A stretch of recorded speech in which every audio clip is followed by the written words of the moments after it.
It couldn't get any more exciting than this. Two magnificent hockey teams playing at a skill level and a tempo I don't think we have ever seen before in hockey. Mike Keaton, the coach of Canada, what do you expect to see happen tonight? I think you just said it the best. It's an all-out effort by two teams that are great teams. They're going to put everything on the line and take it to the limit, and it's going to be a fabulous sight for all of us to watch. Mike, best of luck to you and the rest of Team Canada. Thanks very much, Ken. Now let's go to Brad Park. I'm at ice level with Igor Dmitriev, the assistant coach and main spokesman for the Soviet team. Your team has played two great games, but you're going to have 2 or 3 players come through tonight. Who will they be? 5. Krutov, Makarov, Fetisov, Kasatonov, and Larionov. Thank you very much, Igor, and good luck. We'll be with Ron Roosh and Dan Kelly in a moment, so stay tuned as it's going to be a great night in Hamilton. Game 1, Friday night in Montreal in overtime. Alexander Semak wins it for the Soviet Union. Game 2 in Hamilton Sunday night. Wayne Gretzky beats Mario Lemieux. And in double overtime, Canada wins to tie the series.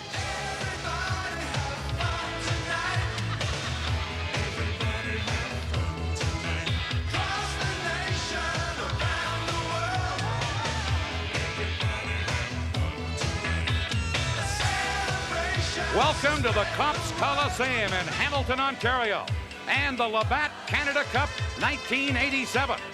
The final game tonight, the Soviet Union and Canada.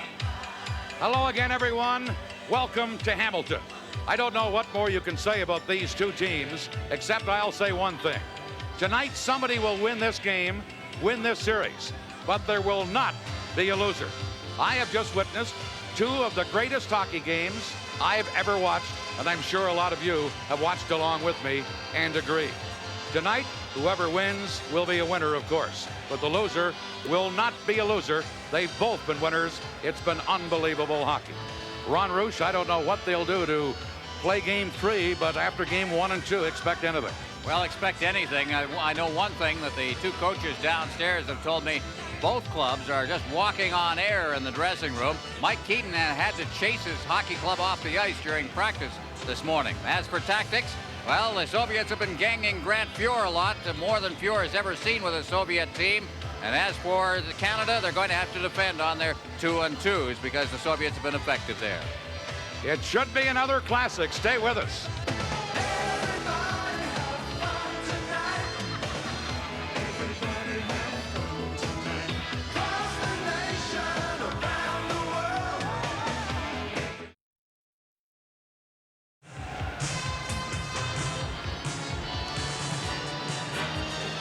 Ron Roosh, Friday night in Montreal. I thought I'd witness the best hockey game I'd ever seen, and I had until Sunday night in Hamilton. Like a movable feast, isn't it, Dan? Now here it is, Tuesday night in Hamilton, and we just may see another one.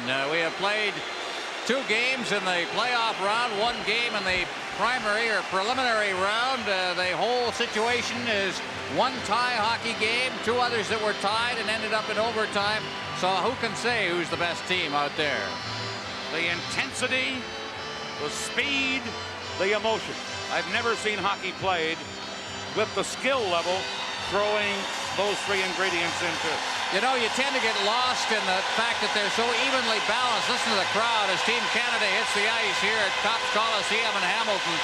You tend to get lost in the fact that these 2 teams are so evenly matched, that the speed level, the high intensity of the game. You say, oh, why didn't that guy make that play? How could he miss it? When the checking, they're getting on you so quick, there's just no time to think, or even that split second isn't there to make a play anymore. So they have just taken the game to a new all-time high here in Hamilton and here in the finals of the Canada Cup. There's Don Koharski, the referee for tonight's game. Meanwhile, another terrific reception from a standing room only crowd here in Hamilton for Canada. Listen to this.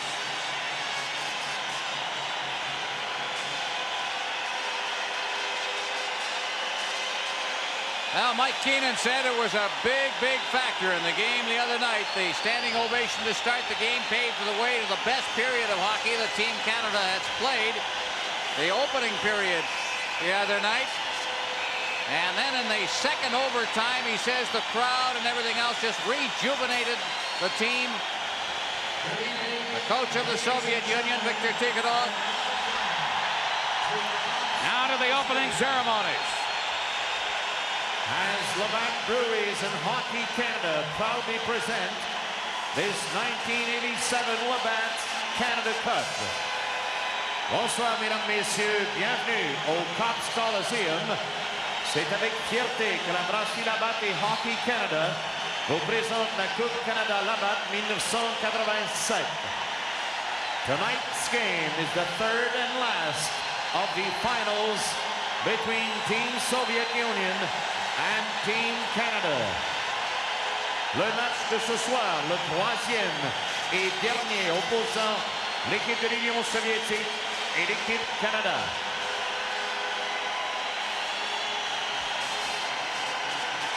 Here are the officials for tonight's game.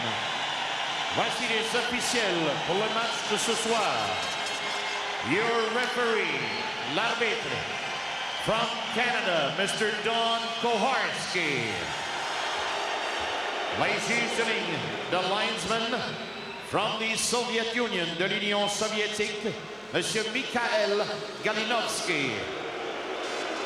Et du Canada, from Canada, John D'Amico.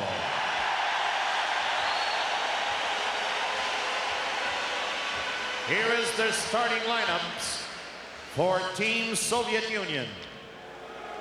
In goals, dans les filets, number 1, le numéro 1, Sergei Milnikov. À la défense, en défense, number 2, le numéro 2, Vyacheslav Fetisov. Number 7, le numéro 7, Alexei Kazatonov. At left wing, à l'aile gauche, number 9, le numéro 9, Vladimir Krutov. At center, au centre, number 11, le numéro 11, Igor Larionov. À l'aile droite, at right wing, le numéro 24, number 24, Sergei Makarov. The head coach, l'entraîneur-chef, Mr. Viktor Tikhonov. Entraîneur adjoint, the assistant coach, Mr. Igor Dmitriev. And now, the starting lineup for Team Canada.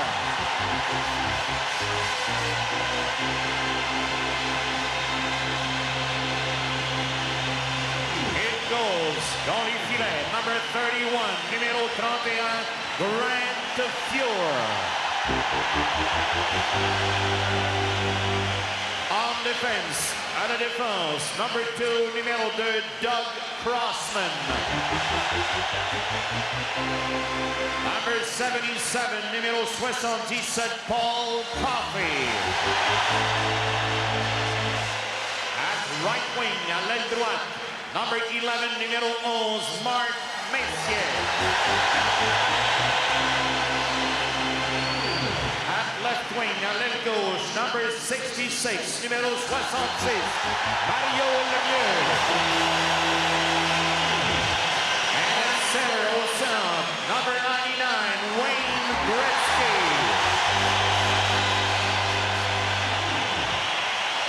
The head coach, l'entraîneur-chef, Mr. Mike Keenan. The assistant coaches, Monsieur Jean Perron, Mr. John Muckler, and Mr. Tom Watt. As it is the custom in international hockey, the two captains, Vyacheslav Fetisov and Wayne Gretzky, will now exchange gifts on behalf of their teams. Comme c'est la coutume au hockey international, l'échange des cadeaux entre les deux capitaines. Now, introducing the members of the official party for tonight's ceremonial face-off. Maintenant, les personnalités qui procéderont à la mise au jeu protocolaire du match de ce soir. Canadian Tire is a proud supporter of sports for people of all ages in communities across Canada, from the Canadian Amateur Hockey Association to the Calgary 1988 Olympic Winter Games. C'est avec fierté que Canadian Tire accorde son appui au sport en général partout au Canada, du hockey mineur jusqu'aux Olympiques d'hiver de Calgary de 1988. Representing the grassroots of hockey, représentant le hockey mineur, 2 hockey players, Chris and Michelle Graham.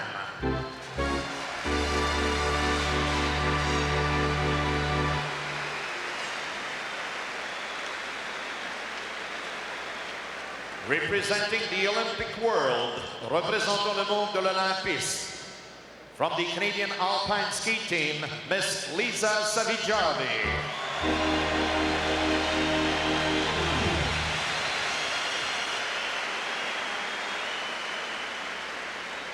Representing Canadian Tire, représentant Canadian Tire, the Vice President, Mr. Steve Bolkin.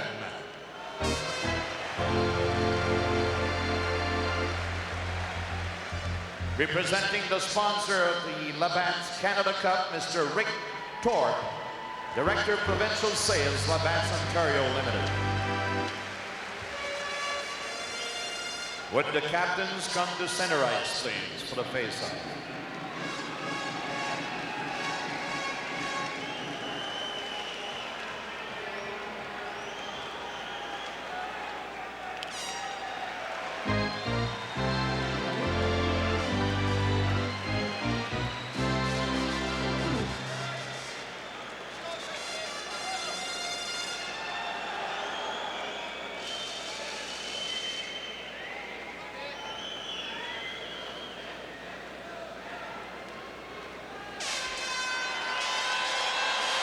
Ladies and gentlemen, please now rise for the singing of the national anthems of both countries by Mr. Michael Burgess, qui va chanter les hymnes nationaux.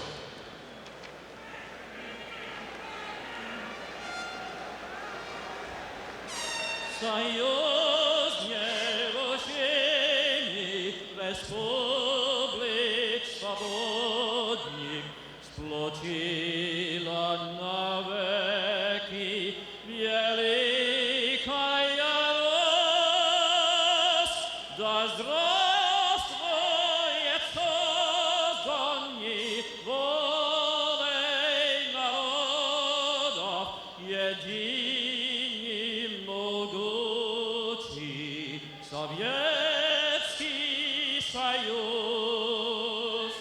Славься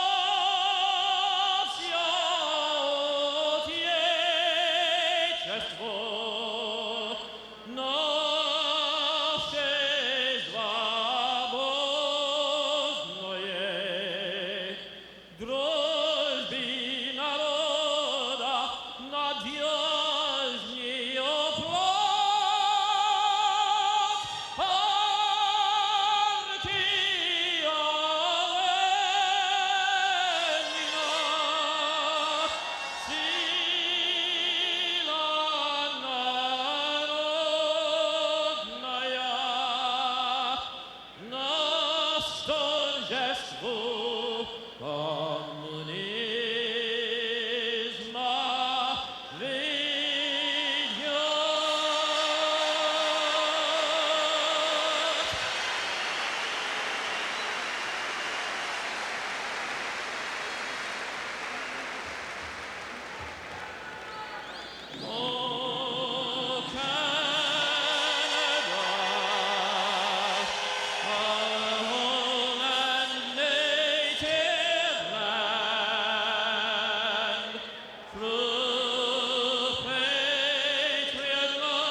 is the Labatt Canada Cup on CTV.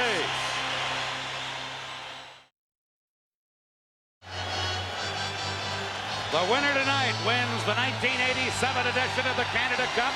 We're at the Cops Coliseum in Hamilton, Game 3 of a best-of-3 series. The starting goaltenders tonight, the Soviets will go with the veteran 28-year-old Sergei Milnikov. He's 5-0 in this tournament, a 2.36 goals against average. Grant Fuhr has played in all 7 previous games for Canada, and he has a 3.15 goals against average and is seemingly unperturbable in there. As far as the Soviet team is concerned, they've made one major change. They have benched veteran Vasily Pervukin and Igor Kravchuk, a youngster, 21 years of age, who's been bothered by a knee problem, is in the lineup on defense. Mike Keenan, meanwhile, has Rick Tocchet dressed for tonight's game, and he will play tonight. How much, we don't know. This comes after a quick flight to Philadelphia to have his knee injury checked out. They say he cannot damage the knee further, and so Tocchet is on the bench, and you think he's not ready for tonight's game. And there are the starting lineups. Very predictable. The green unit for the Soviet Union, centered by Larionov. And we'll start the game with Gretzky and Mario Lemieux together, along with Messier on the forward line. And every time you see Larionov out there, you usually see Messier against him, and that's the way we start. Kurutov in across the line for Makarov. Centering pass, Messier back-checking, gets it to Gretzky. Behind the back pass for Lemieux, but it's shot out of there by Fetisov. Now to Larionov. Larionov leaving it for Makarov. He's checked by Lemieux from behind. Now Krutov closing in. Gretzky checked him from behind. And Gretzky winds it around center. They score! Makarov all alone in front of the net. Set up by Krutov. And an early goal for the Soviets.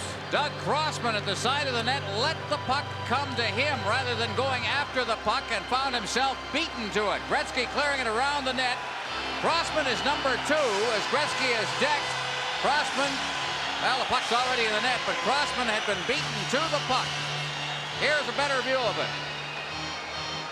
And you can see that Crossman is way out of position. The puck is stripped from him, and Makarov with the goal, and the Soviets lead. Makarov, 7th of this tournament. So the green unit strikes early, and the Soviets lead.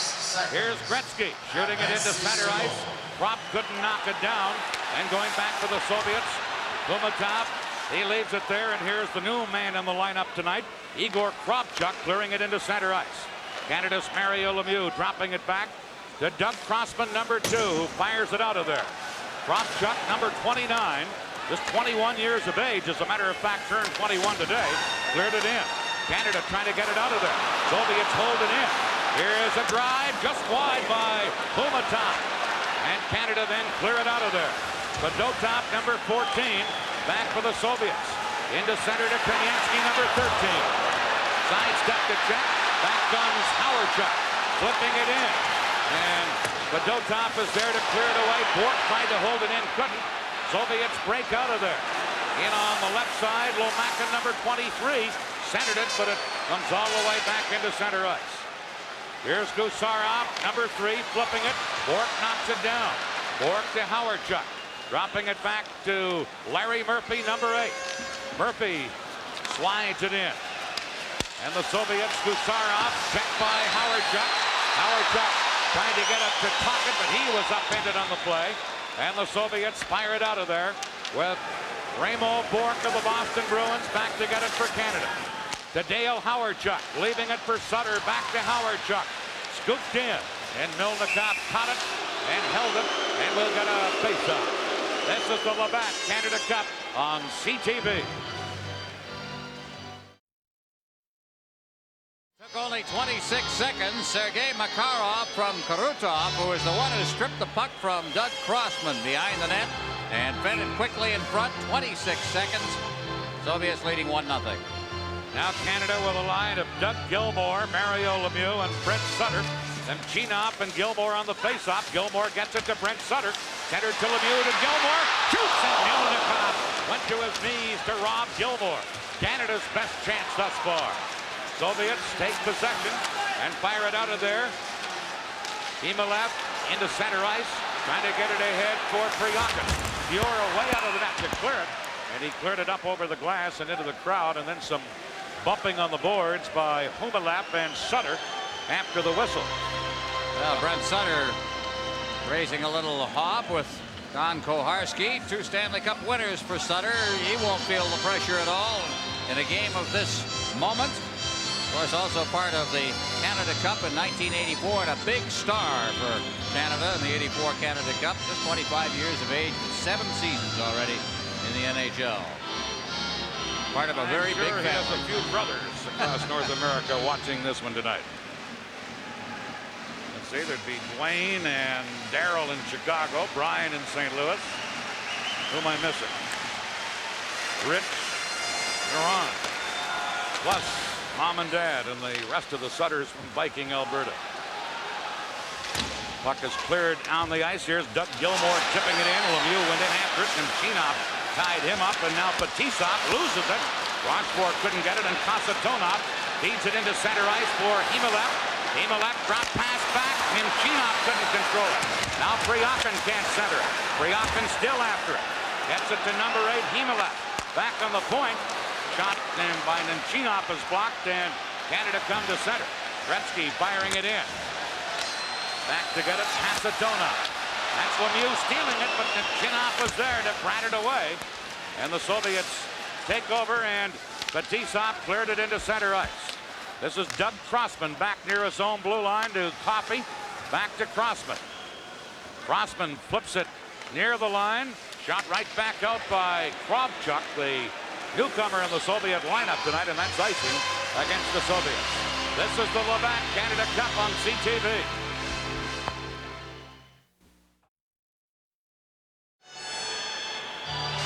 Well, there's the latest energy-saving device.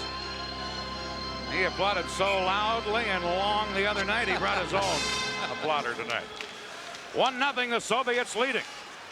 And Larionov from deep in the Soviet zone to center. 3-on-2 break led by Larionov to Makarov.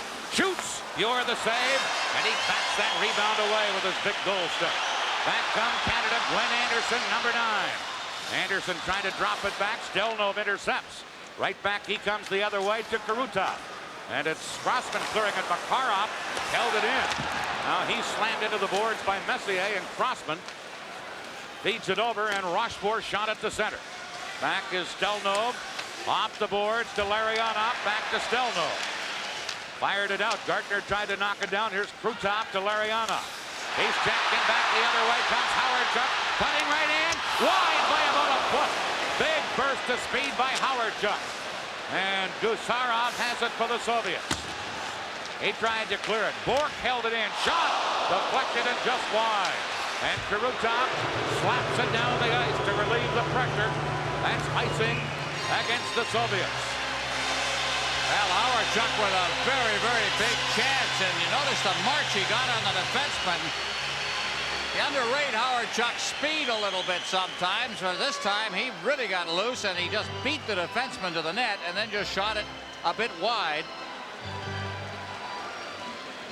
Stole the puck at center ice. The defenseman now is turned around on the play. That's Stelnov there, and now he's got a big jump on him. And Howardchuk probably had a little bit of room to get around the defenseman and get directly in front of the goal, but he thought he was going to be under a little more pressure than he in fact was. Shot quicker than he wanted to and missed by about 5 inches. Mike Keenan must feel Howardchuk is hot. He leaves him out there with Gretzky and Lemieux. And the Soviets clear it to center ice. Bork back to get it to Gretzky. Over to Howardchuk. Into Lemieux, who gets pulled down by Bekhoff. And Bekhoff will get the game's first penalty. And Canada will have a power play. This is the Labatt Canada Cup on CTV.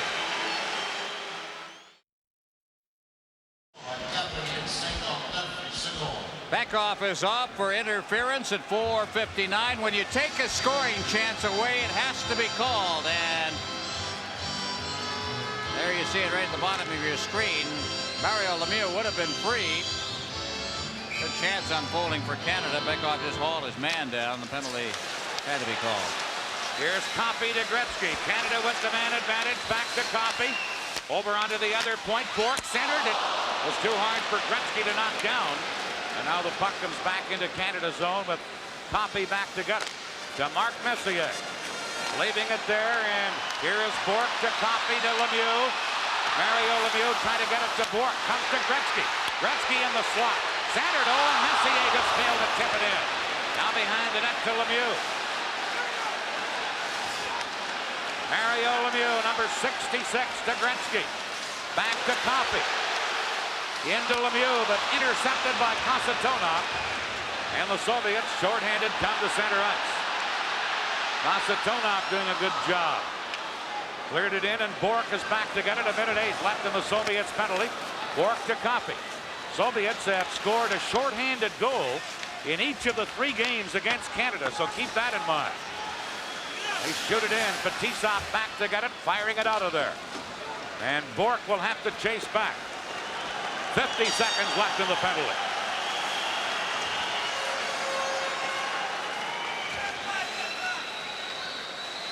Bork just slaps it in. And Milnikov out of the goal, handed it right to Anderson. Now to Gretzky. Gretzky cutting in, trying to center. Still no, broke it up. Now Gretzky out in front. In front, Goulet shot, rebound. Blocked out by Anderson, and Milnikov got a piece of that. And it's cleared away. Again, the puck artistry and the playmaking of Gretzky. Here is Coffey. Into Gretzky. Trying to hit Goulet in the slot. Soviets clear it. Knocked down by Hartsburg. To Gretzky. In front, Goulet upended in the slot. And Gusarov comes out of there. 2-on-1 Soviet break. Coffey trying to get back. Here's the shot. Off the goal post. Oh, and Gusarov. Now they put the red light on. I think it went in the net. Gusarov indicated he had scored, but the red light did not come on. Then it did. And let's see what Koharski rules here. They're signaling the face-off at center ice. I thought it went in the net and came out. But the light did not go on, and then it came on very briefly and went out again. Koharski has signaled there's a goal, and we've got a... Well, let's take a look at it here now. Off the post, right there and right inside the net. So it went all the way around and came back out. So you're right, it did hit a post, but then rattled around inside the cage before coming out. 2-0, the Soviets lead. Here's James Patrick trying to feed it to Doug Gilmour. Poked away by Milnikov. Sutter in to get it, and now Prigokin, number 22, into center to Nemchinov, number 12. And that's offside at the blue line. Kumalev in ahead of the play. This is the Labatt Canada Cup on CTV.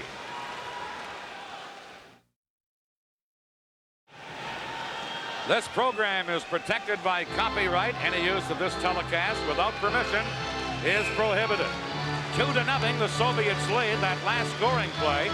Gusarov unassisted at 7:04, just after the Soviet player, 5 seconds after he had come back onto the ice from serving a penalty, so it wasn't a shorthanded goal. But an early jump for the Soviets, a 2-0 lead. Here's Fetisov clearing it into center ice. Messier knocks it down. Got it into the corner. Fetisov now to Makarov to Larionov. Larionov leaving it for Kurutov. He's checked by Anderson. And Anderson and Gardner try and wedge it out of there on the boards, but play is halted. And the faceoff will come at the Team Canada blue line. Brought back in over the line with players trapped as we look at Glenn Anderson, bothered by a knee injury early. And that's maybe the first good body check of the period as he nails Kurutov right up against the boards there. Puck came out over the line, came back in, and that produced the whistle. Shots on goal, Canada with 5, Soviet Union 3. Have scored on 2 of the 3. Here's Makarov. Makarov beating Fetisov, closing in. Gucci scores! Fetisov from Makarov. It's 3-0 for the Soviets. Oh, the mastery and the wizardry of Makarov, who hung on to that puck, and then just gave it right here. And the overloading of the zone with Fetisov coming in. He had a clear path to the net, and it's 3-0. And Canada's in shock here at the 8-minute mark. The Soviets have just completely scored and everything. So Fetisov, on every chance that they have had, they have scored. 3-0, the Soviets lead. Canada in game one came from behind a 4-1 deficit to tie it, but it was much later. Here are the Soviets, who are off to the quick start, feeding to Kamensky. Kamensky, number 13, trying to move in. He gets knocked around. Now Bekov, checked by Howard-Chuck before he could shoot. Bekov again to Stelnov. Hartsburg trying to tie him up. Stelnov still with it. Gets it in front. Pure the save, and then Lemieux cleared it. Gretzky dropping it back, and it's back to Gretzky. Gretzky for Canada. Leaves it for Lemieux. Here's Lemieux. To Gretzky. To Mario Lemieux. Lemieux for Canada. That long reach, trying to go to a one-handed move, loses it, and Semyonov had it for the moment. Canada still holding in. Gretzky looks for Lemieux. Lemieux to Gretzky, and that's broken up. And now Lemieux shoots. Gretzky at the edge of the crease, couldn't tip it in. And the Soviets break up. But now back to the play, a penalty called for cross-checking against the Soviet Union. And Canada get a bit of a break there because the Soviets were breaking out 2-on-1. I'm not sure a penalty was called on 99 Gretzky with the one side of the net. The other side of the net was knocked to the ice. Canada guilty of overhandling the puck a little bit. Gretzky, what a chance. Simply just, well, he was covered up very quickly right at the side of the net as Semyonov came over. And there's Gretzky going down under the checking. And Kravchuk, the young defenseman, picks up the minor, and Canada really has to score here. 3-0, the Soviets leading. Makarov to Sarov, and then Fetisov from Makarov on their third goal. Here's Koharski, the referee, and another tribute to him. The Soviets agreeing to a Canadian official in this game, which usually sees neutral officials operate, at least from neutral countries. All officials are neutral, right, Ron? Exactly. All NHL officials seem to be. Canada on the power play. They're 0 for 1 in this game tonight with the man advantage, and they're down by 3. Now Messier.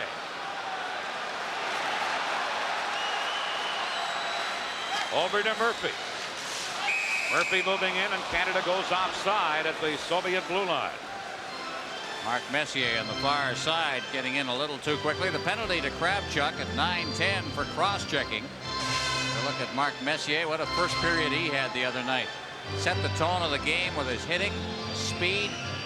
And while he seemed to slowly run out of steam, he really picked up his own teammates.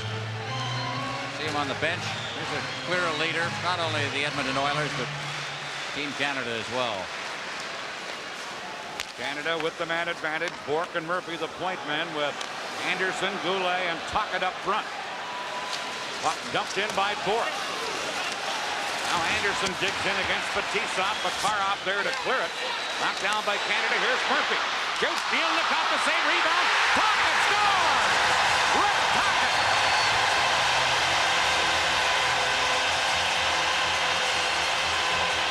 Well, they got him in front of the net. This time there was no finesse at all. Murphy again gets it in the slot. This time he elected to shoot.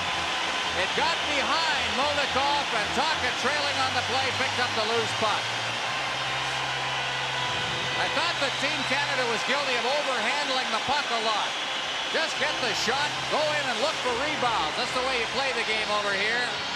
And Tocchet was there, got the rebound, and Canada's got a very important goal on a power play. Rick Tocchet gets the goal, his third of this series. Assisted by number 16, Goulet will get an assist, as will Murphy. Here's Canada with Murphy leading the attack, trying to get it to Anderson, broken up, and Homatov, number 15. Homatov into center ice, gets it to Bekov, number 27. Now to Homatov, back to Bekov. He's upended by Sutter, and Brent Sutter will get a penalty here. And now Canada will be shorthanded, holding against Sutter. This is the Labatt Canada Cup on CTV.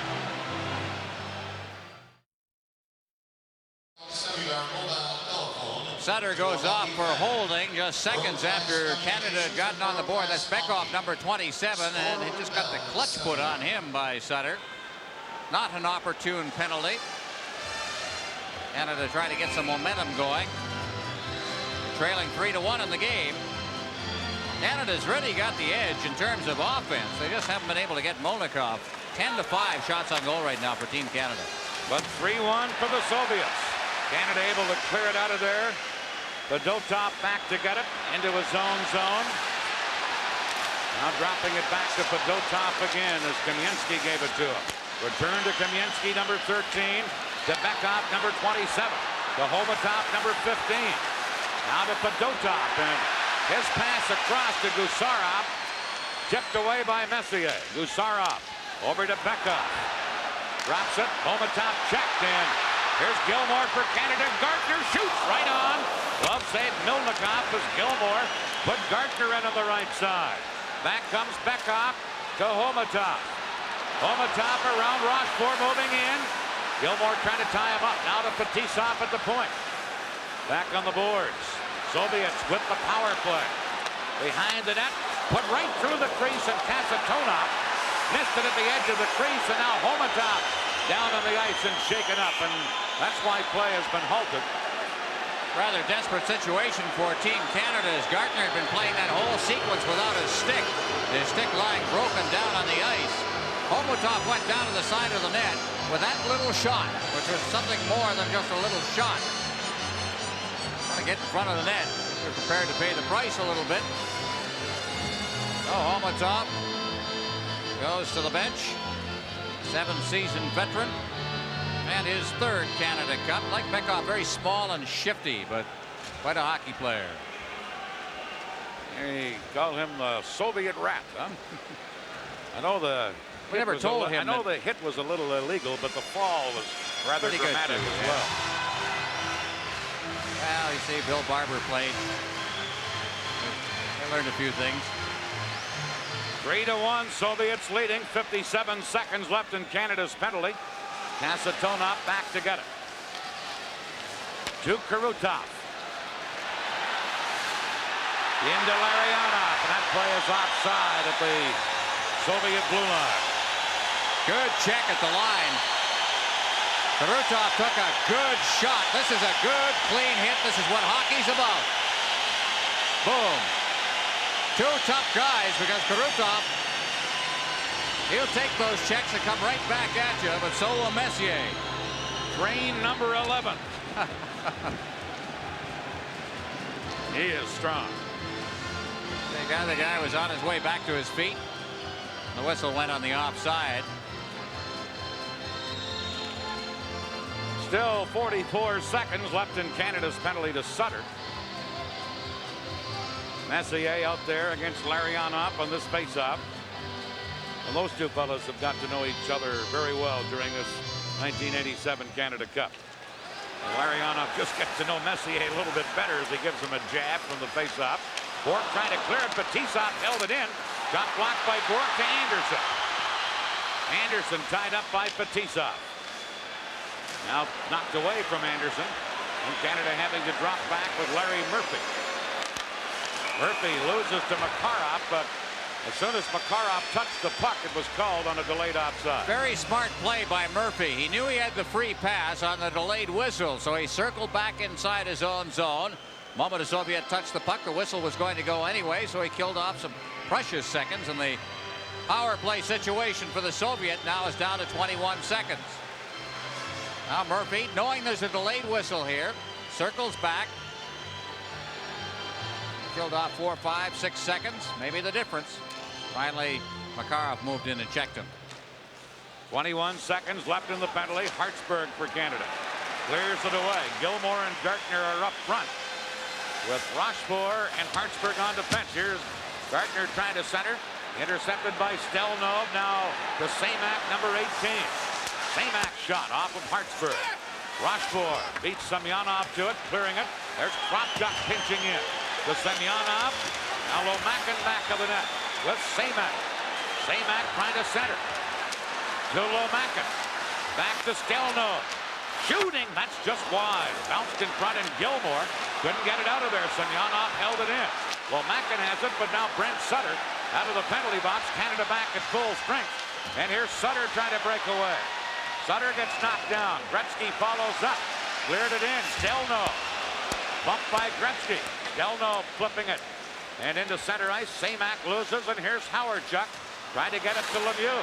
Semak to Lomakin, and Coffey took it away from him. Trying to get it to Gretzky. Lomakin intercepts. And the Soviets with Kropchuk shoot it into Canada's zone.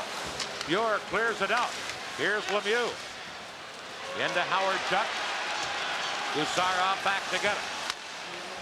Clearing it out onto the boards. Priakin shoots it to center. Crossman over for Coffey. Now to Gretzky. Ahead on the wing for Howardchuk. And that's intercepted by Priakin. Canada again in control. Stick handling in neatly. It's Howardchuk to Lemieux, but offside is the play at the Soviet blue line. This is the Labatt Canada Cup on CTV.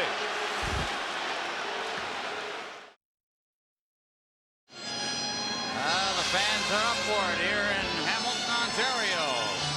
Really enjoying it, an absolute sellout. They had a big lineup here at the Cops Coliseum yesterday morning. The final tickets were gobbled up in very short order. And the scalpers have been having a field day ever since. Reminder, during our first intermission, Doug Gilmore is going to be around. We'll have some highlights of the first two games of this championship round set to music. They're pretty spectacular, too. Brad Park will have his highlights on the Toyota scoreboard with Dan Kelly. Here's Team Canada down 3-1. Michel Goulet firing it in. And Fetisov back to get it. Fetisov to Bekov. Now to Kamensky. Kamensky upended, but clears it to Team Canada's line. Coffey fired it back out. Here's Kamensky. Over to Homatov, number 15. He just jumps it in.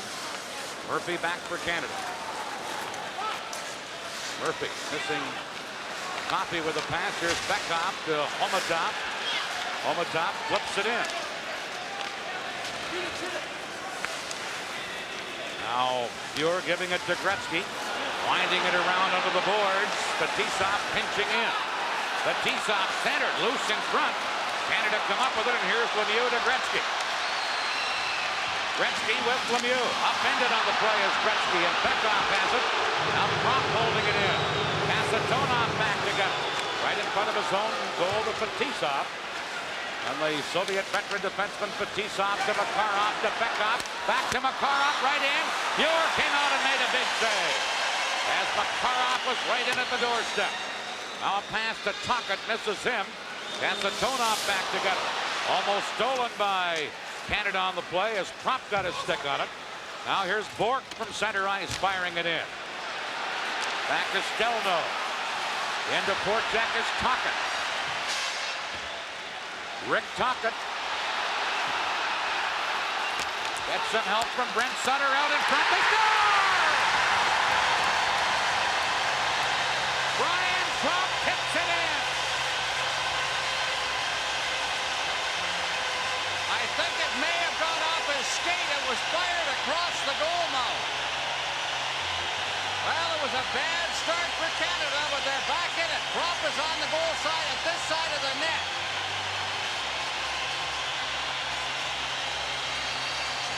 Here's a closer view. Prop is number 26, looks to the right of the net. Now he moves into position. Out comes Sutter, throws it across. Don't get cute. That's the story of the two goals for Team Canada. All they've done, Tocchet again with a great job forechecking, produced the punt. And Prop gets credit for the goal. Brian Prop at 15:23 here in the first period. The cut the Soviets lead to 3-2. Tocchet gets an assist. As of course does Brent Sutter. 15:23 the time. Soviets lead has been cut to 3-2. Here's James Patrick. In across the line to Messier to Gartner. Milnikov a save, and Gusarov clears it to Lomakin, who shot it to center. Patrick giving it to Messier. Fired in. Going back, big Gusarov takes a hit from Gartner on the play. And now Semyonov at center. Into Semak. Semak trying to move in, does, shoots. Save by Pure on Semak. And then he smothered it. This is the Labatt Canada Cup on CTV.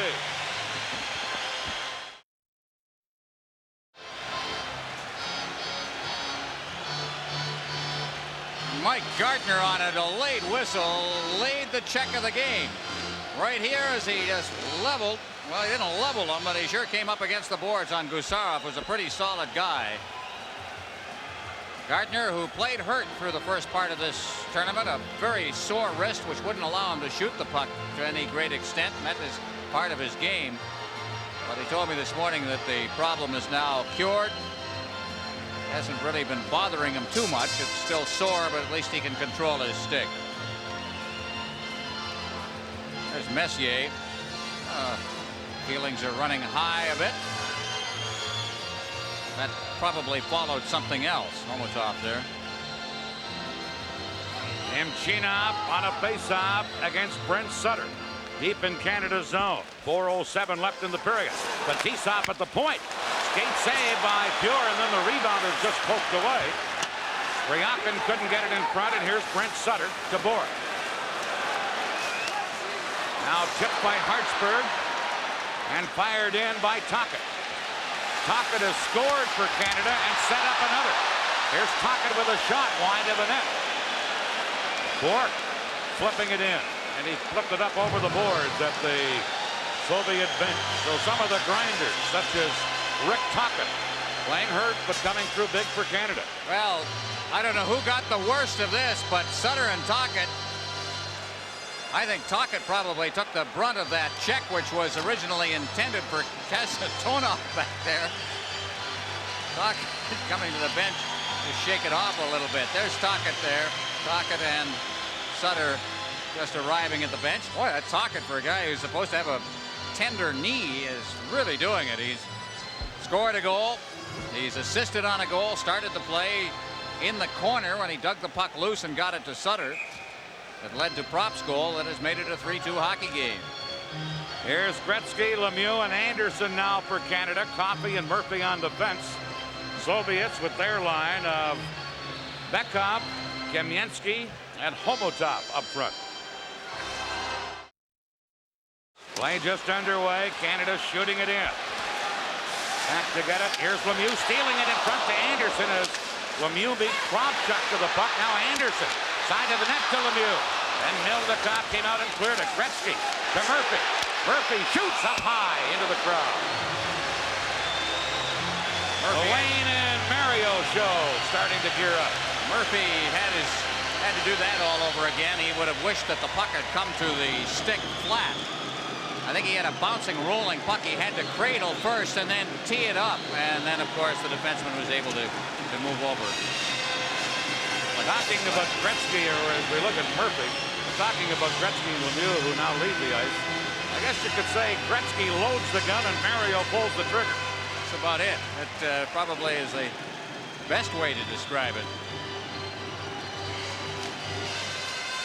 Here's Canada on the face-off. Patrick firing it around, over to pick it up. Gusarov out to Makarov. Leaving it there for Fedotov, number 14. Larionov cleared it in, but it's offside as Kurutov was in ahead of the play. Shots on goal continue to be 2-1 favor Canada. 16-8 now. Canada with a total of 16 shots already in this game with 2:57 remaining in the first period. Gretzky, the captain. No, two different times, Ron, I've seen Wayne Gretzky get 5 goals in a game. I think the best game I've ever seen him play was the other night. He didn't have a goal. He had 5 assists and was all over the place. 5 straight assists. There's a high stick. Makarov on, and an inadvertent one on that. When Anderson was turning at the boards, and the puck seemed to, you can see Makarov's reaction. The stick seemed to ride up on the stick of Anderson.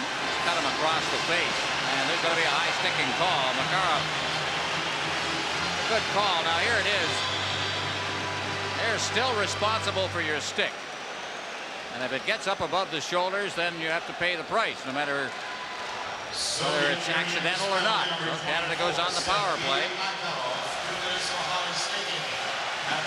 Canada 1 for 2 with the man advantage in this game. Canada's 10th power play goal of the Canada Cup. So Canada with Lemieux, Messier, and Gretzky up front. Coffey and Bourque, the point men. Here's Coffey to Messier. Leaving it for Lemieux. He left it there for Messier. Into Lemieux, back of the net to Gretzky. On the point to Bourque, and then broken up by Larionov and tipped out to center. Bourque has to hustle back. 2:20 left in the first period. 3-2 Soviets. Bourque to Messier. Back to Bourque. Ahead to Gretzky, and he just tips it in. Now Lemieux behind the goal.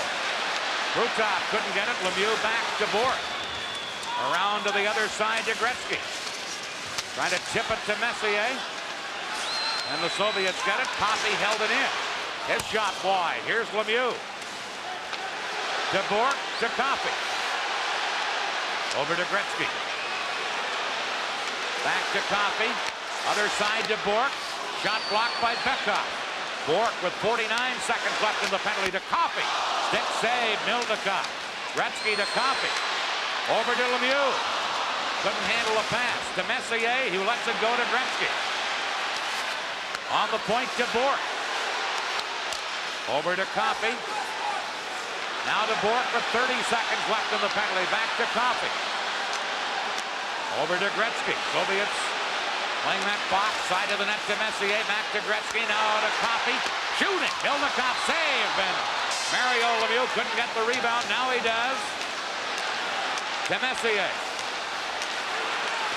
Messier shoots from a bad angle. Kasatonov blocked that. We're in the final minute of the period. 4 seconds left in the penalty. Gretzky to Coffey. Over to Bourque. Penalized player back on. Bourque lets the shot go. Blocked. And Krutov cleared it. Now Bourque a shot. Gretzky deflects. Off the goal post with that one. And the Soviets, Makarov clearing the center. Bourque back to get it. Bourque loses it. Homatov in the clear. Scores! Homatov on a breakaway. And the Soviets on a late goal take a 4-2 lead here in the first period. Well, we got back to the problem that I think that Team Canada was in the early stages of the period. They tried to get too cute. And here's Homatov all alone, and nearly a great save by Grant Fuhr, but it trickled over the line. Puck was just stripped away as falling on the play was Bourque, and Homatov had the clear path. But going back to the power play, it's almost like when you get Gretzky and Messier and also Lemieux out there, they want to score the perfect goal. Take a look at the 2 goals that have been scored for Team Canada tonight. It's been on sheer muscle and throw it in front of the net and bang it into the net. Now, we've had Gretzky and Lemieux score great goals in this tournament, but they were almost like they were looking for the perfect goal, and they certainly didn't get it because the Soviets had played the box perfectly. Now Canada down by 2 again. 17 seconds left in the period. Prop in there digging on the board. Soviets able to clear it, and Rochefort has to go back. Rochefort just scooping it into center ice. And it goes up over the boards at the Team Canada bench with 4 seconds left in the first period. Homatov unassisted, 1932, the time of that goal. Well, we've got one of those games again, and don't go away because we've seen leads before disintegrate and go away. And the Soviets had their 3-0 lead reduced to 3-2. There's a long shot that Milnikov handles, and he heads to the locker room with his team leading 4-2. Shots on goal in the period. Canada outshot the Soviets 19-9, but the Soviets scored 4 goals on those 9 shots and some pretty glaring errors that led to the goal. There's the way it has been in Canada Cup since the beginning, way back in 1976. And 76, of course, Canada played the Soviet Union only once, and that was in the preliminary round. Czechoslovakia played Canada in the final. 1981, there was a 7-3 victory in the preliminary round, but then in that final, a disastrous 8-1 victory for the Soviet Union. 1984, 6-3 Soviets in the preliminary round, but then Canada in that wonderful overtime game in the semifinal. And of course, here in 1987, dead even through 3 games, and now we're into the second period of the 4th game. And immediately Canada clear the puck into the Soviet zone. Makarov is there, number 24. Back he comes, trying to go around Patrick. Tipped away by Canada, and Fuhr away out of the net to clear that. Here's Fetisov trying to hold it in. And again, it's Rochefort with a lead pass to Messier. Kasatonov and Messier. There's Messier trying to center, was tipped away, and Kasatonov gives it to Makarov, who speeds in on left wing. Patrick takes him out of the play. Gartner cleared it. Here's Karutov. Centering back, Larionov to Fetisov. Stick save, Fuhr on Fetisov. Fetisov still with it for the Soviets. Got it in front, batted away by Rochefort. Now Patrick, number 6, from the New York Rangers, leaving it for Rochefort. Up the middle to Gartner, tipped in, and shot right back out by number 29, Kravchuk. Into center ice. Here's Karutov moving in. Hartsburg dives to break it up. Now drops back, and Kravchuk is checked by Krupp. Gretzky breaks away with Tocchet. 2-on-1. Gretzky to Tocchet. Banned on it from about 20 feet out. Now Krupp after the loose puck. And it's Homatov breaking out of there. Homatov, number 15, bumped off the puck. Krupp drops it back. Toffee clearing one. And Kravchuk goes back to try and clear it, and does. Bekov. Now it's called on an offside at the Soviet blue line, and that's the way the second period begins.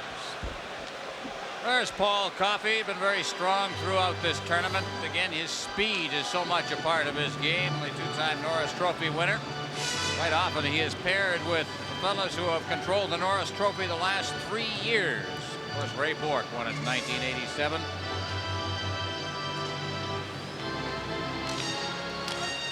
Canada down by 4-2.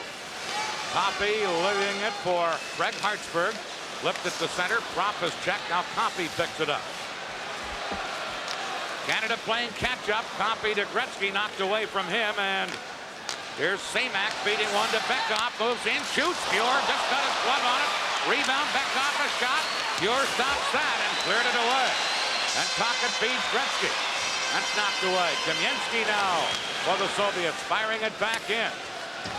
Coffey back to pick it up. Paul Coffey leads a 4-man Canada rush. Fedotov there to clear it. Coffey holding his ground on the boards against Fedotov.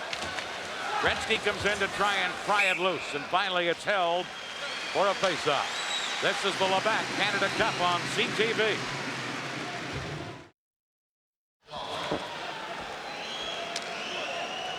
Some interesting strategy here by Mike Keenan as the second period begins. He's split up Gretzky and Lemieux. And Lemieux is now out there with Sutter and Goulet. Semyonov against Lemieux on the faceoff. And the Soviets break out of there. Womakin, number 23, against Bourque. Bourque rides him out of the play. Bourque clearing it up to Michel Goulet. Got the center. Gusarov over to Fedotov. Out of Semyonov, number 30. Fires it in. Semak in after it. Semak to Lomakin. Shot off a skate wide. Here's Semyonov. He's checked, and here's Lemieux. Has Goulet and Sutter with it. Broken up. Sutter the trailer. Centered it, but shot away by Gusarov for the Soviets. Fuhr scooping it up on the boards to Murphy. Murphy shot at the center. Fetisov intercepts there. And gives it to number 8, Kubalev. At center now to Fetisov. Upended by Bourque on the play. Priakin into the corner, but Fetisov cleared it around. Kasatonov to Priakin. Brent Sutter ties him up, and Larry Murphy has it. He gives it to Bourque. Back on the wing. Sutter shot at the center. Intercepted by Priakin. Bork trying to ride him out. Priakin and Bork. Now Nimchinov knocked down back of the net by Howard Chuck. Here's Humelap trying to center. Nimchinov to Priakin. And he skated off, and Gretzky trying to chip it out. Soviets hold it in. Here comes Gretzky. Neat move. Gretzky looking to make a play. Gretzky still with it. Check from behind by Humelap, who was able to shoot it out of there. And going back is Hartsburg. To Coffey, into center ice to Gilmore, but Karutov intercepts. He drops it back to Kasatonov. Fired up the middle, and here is Larionov. Hartsburg breaks that up. Beating Anderson to Messier. Back to Anderson, Kasatonov cleared it. Messier to Anderson. Back on the boards, Karutov. Has Larionov and Makarov with him, a 3-on-3 break. Pass to Makarov, flipped in front. Karutov was there, but couldn't make the deflection. Anderson for Canada. Got it outside the line, carried back in offside by the Soviets. This is the Labatt Canada Cup on CTV. It would appear that Mike Gardner's assignment is Sergei Makarov. Now take a look at this little play with the knee. Now Makarov got up and made a play right after that, but he took him out of the play long enough that he wasn't clear when he got up. He wound up with the puck, shot the puck wide of the net. Now Lemieux out there with Prop and Tocchet for Canada. Here's Rochefort flipping it into center ice, and the newcomer Kravchuk is there to shoot it back out. Now controlled by Stelnov, number 4. Ahead onto the wing. Here's Kamensky moving in, trying to center to Homatop. Broken up, and Canada's Crossman cleared it. Prop sliding it all the way down the ice. And it's grabbed by Milnikov. As then Stelnov and Lemieux bump into each other after the whistle. Well, Coffey had his problems over a period of time with his skates, adjusting them once again. 4-2, the Soviets leading Canada. I guess it's more his shin guard than his skates. Last year, he had a dreadful time of it through the first part of the season. Just couldn't find a pair of skates that fit him properly. Was in a slump. Got over that, and of course finished strongly and led a team to a Stanley Cup. Now Canada with a forward line of Howard Chuck, Goulet, and James Patrick up front, normally a defenseman. Rochefort and Crossman on defense. Howard Chuck gets the draw. Shot by Rochefort, deflects just wide. Milnikov took no chance as it came off the backboards and just smothered it. Well, one thing when you've got a defenseman up on your forward line in a face-off in the offensive zone, he's the kind of guy who can go right into that goal mouth area. He's used to the traffic in there, and he has to face that kind of traffic defending his own zone. There's a young player who's shown a lot of promise in this tournament. Anatoly Fedotov. Be around for a long time. Plays for Moscow Dynamo. He's 21 years of age. I think Tikhonov is intense. Yeah. Here's a drive by Canada. Rochefort let it go. Milnikov making the stop back of the net. Gusarov trying to clear it out of there. And it's carried out by Lomakin, number 23. Crossman checked him. Now Fedotov wide with that shot. And Rochefort takes Homatop out of the play with a tough check. Canada can't get it out. Semyonov holding it in. Well wide with that shot.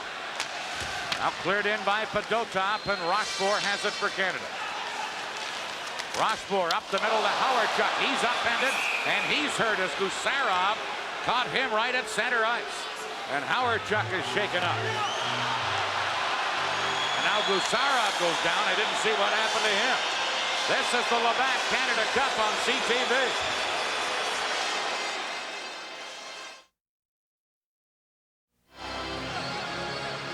Dale Hawerchuk very upset at the hit he took from Gusarov in the center ice zone. Then Gusarov was nailed by Rochefort afterwards as a retaliatory measure.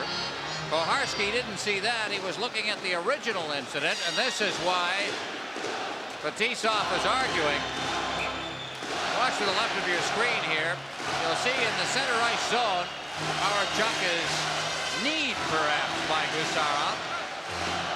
And as Gusarov went down to defend in his own zone, he was nailed by Rochefort and went down himself. There's Gusarov. Another good young defenseman of this team, 23 years of age. No penalties on either play. Soviets 4, Canada 2. Soviets led 3-1 after the first period of game 1. Made it 4-1. Canada came back eventually to tie it. Game 2, Canada led 3-1 after 1, and the Soviets came back to tie it. So 2 goals, but these teams differential after 1 period, not proving to be that much. Here's Hartsburg decking Himmelak with a check as he caught him with his head down. Now Priyakin racing in. Canada starting to throw their weight around, and it's shot out by Tocchet down the ice. Konstantinov going back together. And it's icing called against Canada. Well, a couple of great hits. Hartsburg was the one that started it. And Hartsburg in a foul mood with the scoreboard reading 4-2. Somebody said something to him, but a good clean hit in the center ice zone. And then a couple of hits down in the Team Canada zone. Here it comes right to your screen. He nailed him, stood him straight up, sat him straight down. And they're going to have to do a little more of that. Looks like they're getting a little mad, and I think probably that may be the best thing that could happen to Team Canada. They played the first period a little less than with total enthusiasm. Hit, but they better stay out of the penalty box. That's right. Keep them clean. Keep the sticks down. Here's Crossman for Canada to Gartner. He couldn't get it out. Karutov has it for the Soviets. Over to Makarov. Rochefort bumps him hard. And Canada then clear it out of there. Anderson sliding it to center ice. Now Fetisov passing it up on the wing to Karutov. Rochefort back together. Messier, Anderson, and Gartner up front. Here's Messier leaving it for Anderson. He's checked, and Makarov breaks away with only Rochefort back. He has Karutov with him. To Karutov, shoots, oh, pure. Just got a piece of that, and it trickled off to the corner. And Crossman has it for Canada. Delno pinching in. Now Messier. Messier loses. Makarov trying to carry back in. Crossman tying it up. And a jam up in the corner. Rochefort coming up with it. Flips it out. It hits Makarov as he was going to the bench. Now Crossman cleared once. Delno jammed in there by Anderson. And it's held. And we get a stoppage in play. This is the Labatt Canada Cup on CTV.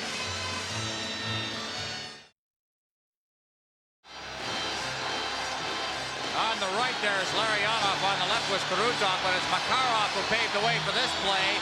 And the shot by Karutov just trickled through and behind. Boy, they have been dangerous, especially in this game. Dan Makarov, he is having a great hockey game.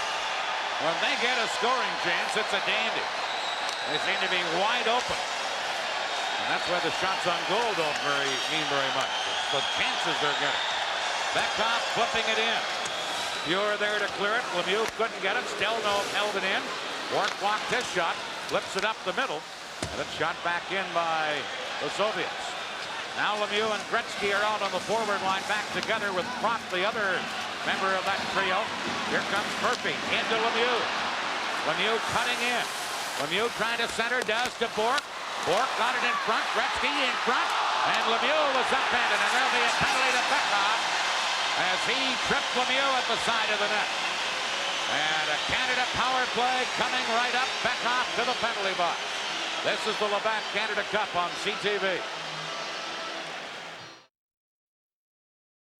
Vyacheslav Beckhoff goes off for tripping Mario Lemieux. A great chance here. Watch Gretzky. Here is the puck rolling loose. Gretzky gets a little bit of a piece of it, rolls it. I don't know how he got that pass away, and then Beckhoff just nailed Lemieux in the goal mouth area. And that drew the tripping penalty. It's the second time that Lemieux has drawn a penalty in this game. When I say drawn a penalty, his check has taken a penalty trying to handle him. So at 8:24, Canada goes on the power play, and the crowd here is starting to pick it up once again.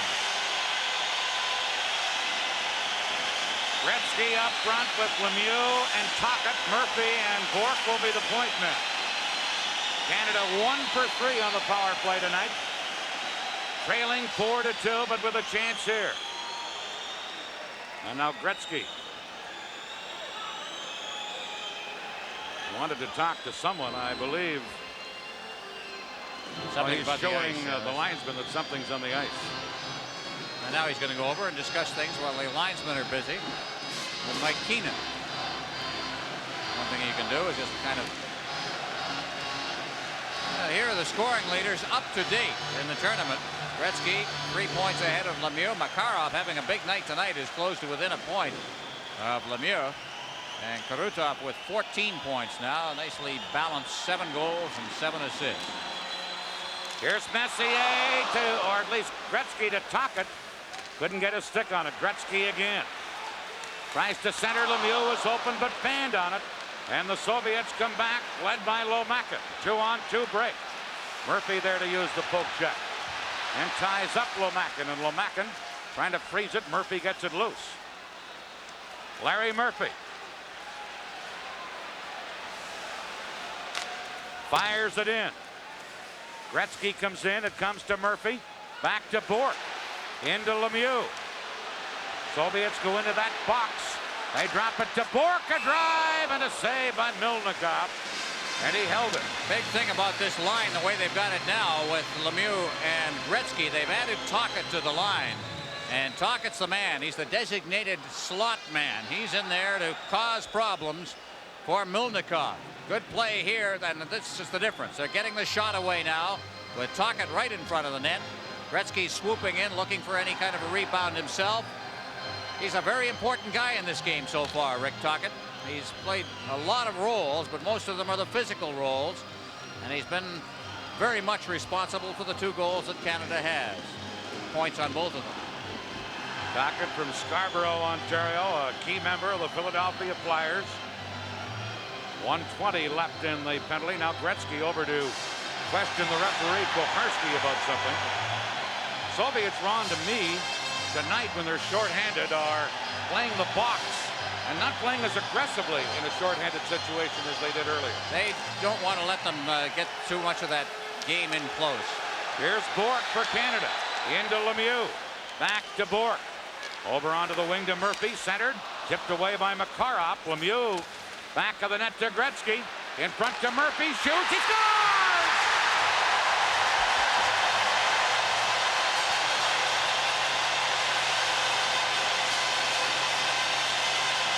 Oh, play with it. Shoot it. What happened was the defense got spread out here. Tocchet, they started worrying about Tocchet at the side of the net. Murphy wound up getting the puck at the side. As the defense was going the wrong way on the short side, he put it in, but whether that shot had been blocked or not, it certainly paved the way for a good rebound. And as it was, it found the hole, and Canada trails by just a goal. Another great setup by Gretzky as Murphy gets his first of this Canada Cup. Comes with 10:40 left in the second period. The other point goes to Mario Lemieux.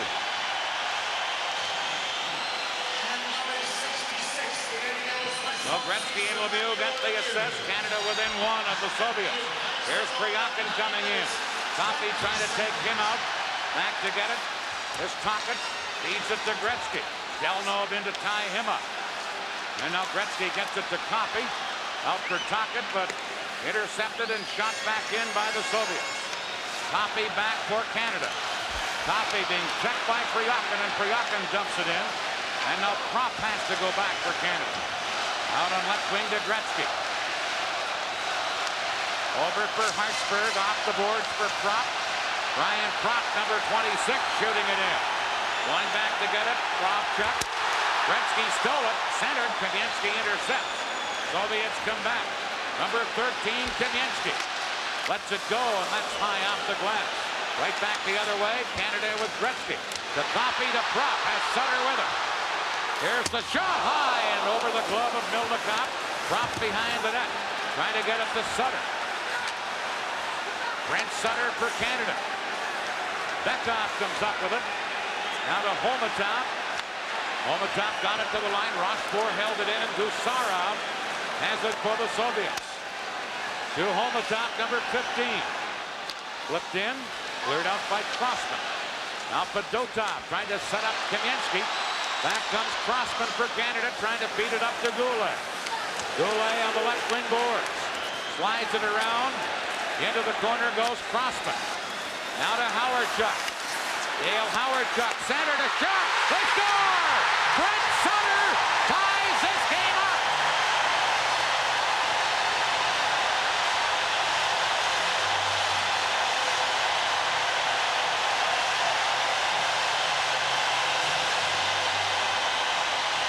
The key to this is look at the traffic in front of the net. Out comes the pass. Everybody going for the net, and Sutter with a great shot off the roof. Howardchuk just getting it out in front. Sutter moving in. Glove side. Couldn't put it in a better spot. Canada comes back to tie it at 4-4. The Soviets at one time led 3-0. Howardchuk and Crossman will draw assists on this. Here's Howardchuk out in front. Again, that great shot. The feeling is glove side high on Milnikov. You can beat him. He doesn't have a good glove hand. Brent Sutter's first goal of the tournament. Howardchuk and Crossman the assist. 11:06 the time. Canada 4, the Soviets 4.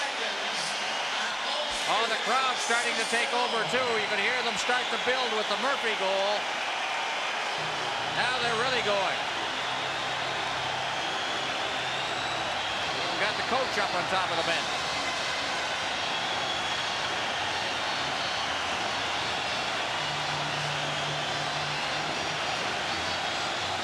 Wow. Something has been thrown onto the ice, and that's why we're having a delay as one of the rink attendants comes out to straight something that's been thrown onto the ice. That gives Milnikov a chance to get a breather. Get another look at the goal by Sutter. And again, we talk about the problem that Milnikov has with his glove hand. Howardchuk handling it from behind the net, feeds it out in front. And the slow glove. Now that's a tough shot for anybody to deal with. I don't care, but right now it's put Canada into a 4-4 tie. We'll take a break right now as they clean things up on the ice. This is the Labatt Canada Cup on CTV.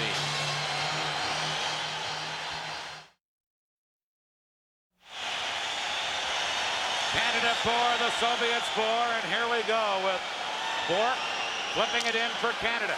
Racing in was Sutter, but it was whistled down on an offside or a high sticking call, I believe, ruling that the Soviets had knocked the puck down with a high stick. Canada with a 7-4 shots on goal edge in this period, but again, the shots on goal, as Dan mentioned, not a good statistic in this particular game because the Soviets have had so many good scoring, clean scoring chances. They scored 3 goals on their first 4 shots. And each of them was a good, clean scoring chance. Now Gilmore, Lemieux, and Sutter, the Canada forward line. Breaking out is Womakin for the Soviets. Poke check by Bourque, and Lemieux right back for Canada. Mario Lemieux trying to leave it there. Knocked down, and Semyonov right back the other way for the Soviets. Lemieux gets up limping. Now Gilmore back of the goal. Gilmore trying to clear it out, and now we're going to get a penalty. Back of the play is Lemieux. And Kasatonov were making threatening glances at each another. All right, here's the play. Now there's a slash in here, but watch the skate of Kasatonov. And there's the slash across the back of the leg. But I don't think Lemieux appreciated that skate very much. It may have been inadvertent, but it certainly was an area where it could have caused a lot of damage. So the Soviets in this 4-4 game with a man advantage. Slashing against Lemieux. 8:26 left in the second period. Soviets are 0 for 1 with the man advantage tonight. They send out the green unit. Larionov, Makarov, and Kurutov with Fetisov and Kasatonov on defense. Canada with Messier and Gartner up front.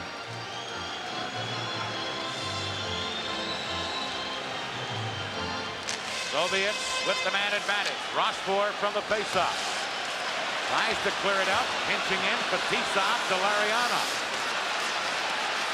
Larionov to Makarov. Kicks it to Kurutov and Rochefort checks in. Kasatonov held it in. Over onto the board to Larionov. Back to Kasatonov. Return to Larionov. Now to Fetisov. Shooting.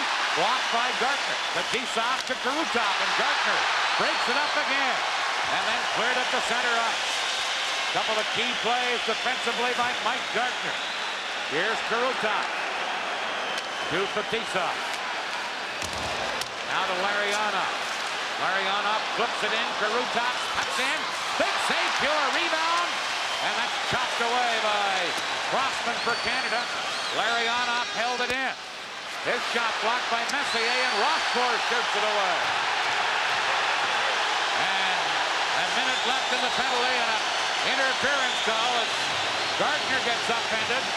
And an interference call coming up here to the Soviets. And to Larionov.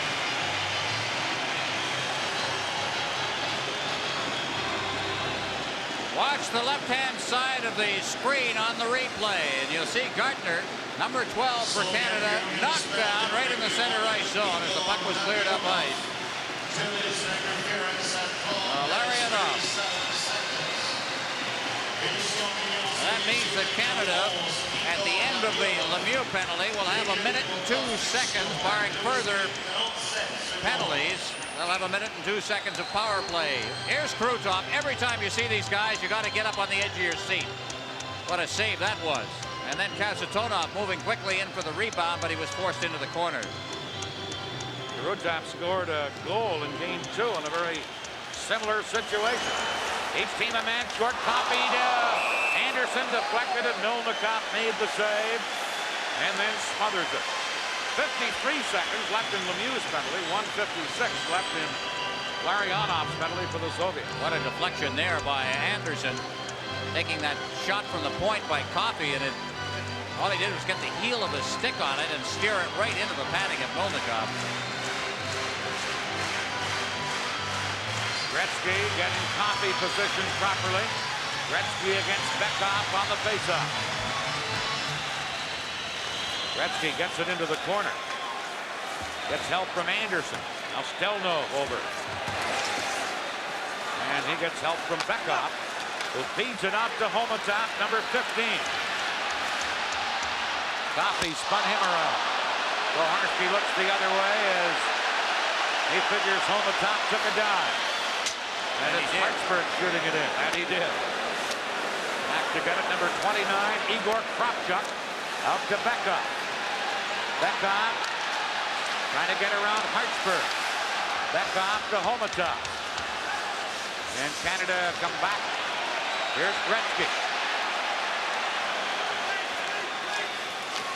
Gretzky trying to get Coffey going the other way. Now a break for the Soviets. 2-on-1. Bekhoff to Humalap, and a stick save by Fuhr on the 2-on-1. Now Lemieux back on. Another shot by the Soviets.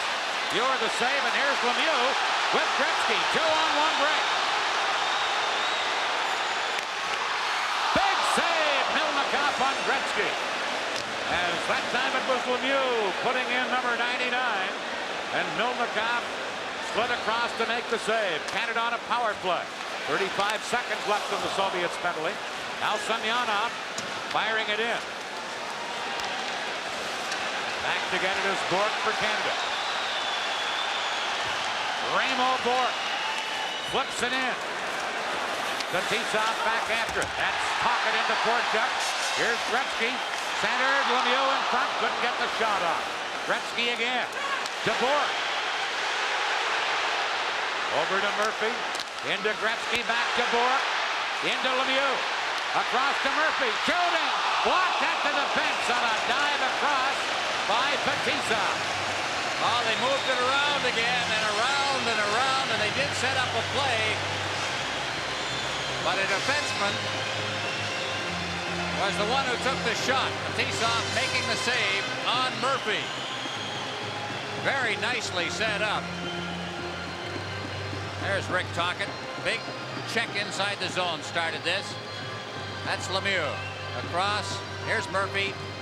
And the shot blocked by Fetisov, who was down with plenty of time to block that shot. If it had been a Gretzky or a Lemieux, you might have seen a quicker trigger. Now Larionov is out of the penalty box, so the Soviets are at full strength. 5:23 left in the second period. Canada 4, Soviets 4. Here's Messier on a faceoff. Gets it to Gartner. He and Fetisov battle. And now Krutov to Makarov. Back to Krutov. Upended, and Crossman is there for Canada. Tried to clear it up. Makarov held it in. Over to Kasatonov. His shot blocked. Messier couldn't get it out. Here's Makarov. Back on the point to Fetisov. Centers to Krutov. Shot. Right on and pure. Made the save and held on. This is the Labatt Canada Cup on CTV. Ladies and gentlemen.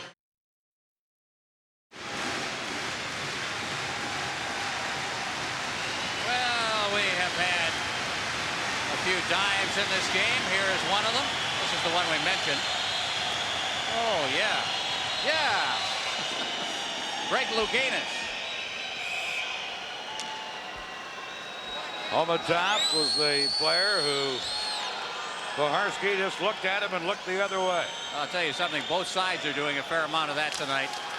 Soviets, Fetisov at the point for the faceoff. Closing in, Murphy dives to poke it away. Now Makarov, back of the net, gets it back from Fetisov. Makarov for Krutov. He's checked, Canada clear it. Soviets hold it in, but now carried up by Murphy. That's Howard Chuck and Sutter with him. To Howard Chuck, shoots. Yilnikov the save. Howard Chuck back to the net, stuffs it in front. Shoots, he scores! Dale Howard Chuck!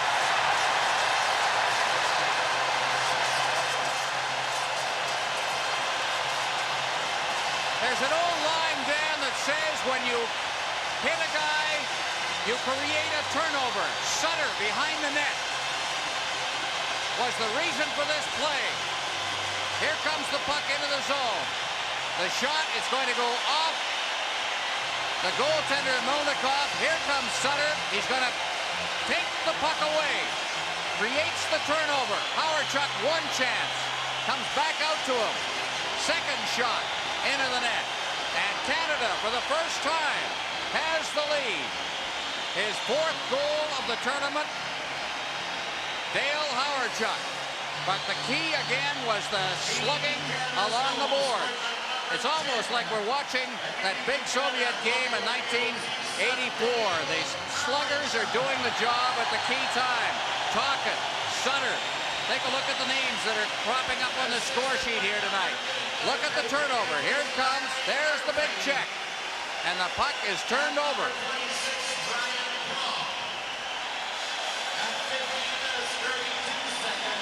The scoring play, Howard Chuck from Murphy and Kropp. 15:32 the time. Sutter does not get a point, but I'll tell you, that guy right there loves him. Dale Howard Chuck from the Winnipeg Jets has just given Canada the lead for the first time tonight. Isn't it amazing? We've seen so much of Lemieux and Gretzky, and suddenly, in a big game like this one, the grinders are out. Now a Team Canada line of Gilmore, Tocchet, and Goulet. 4:28 left in the second period. 5-4 Canada. Isn't it amazing the difference in this hockey game compared to games 1 and 2 of this series? The artistry isn't there. The excitement certainly is. And a lot of thumping in this game, more than in games 1 and 2. Bourque back after they get the puck for Canada. Passing it to Murphy. Murphy to Gilmore. Too far for him. Gilmore racing in. Got around on the board. Here's Tocchet. Back of the net. But intercepted by Kravchuk and cleared. And the Soviets work it to Homatov at center ice. Bork took him out of the play. And Gilmore knocked it to Goulet. And now a high sticking penalty coming up to Bork as he took Homatov out of the play. And Canada will be shorthanded as Bork goes to the penalty box. Alan Eagleson, who's going to be our guest during the second intermission, if he can get his nerves settled down. Oh, that's an NHL referee there you're yelling at, Al. Don Koharski calling him as he sees him, and he has seen Ray Bork high stick somebody. And he has called him for it.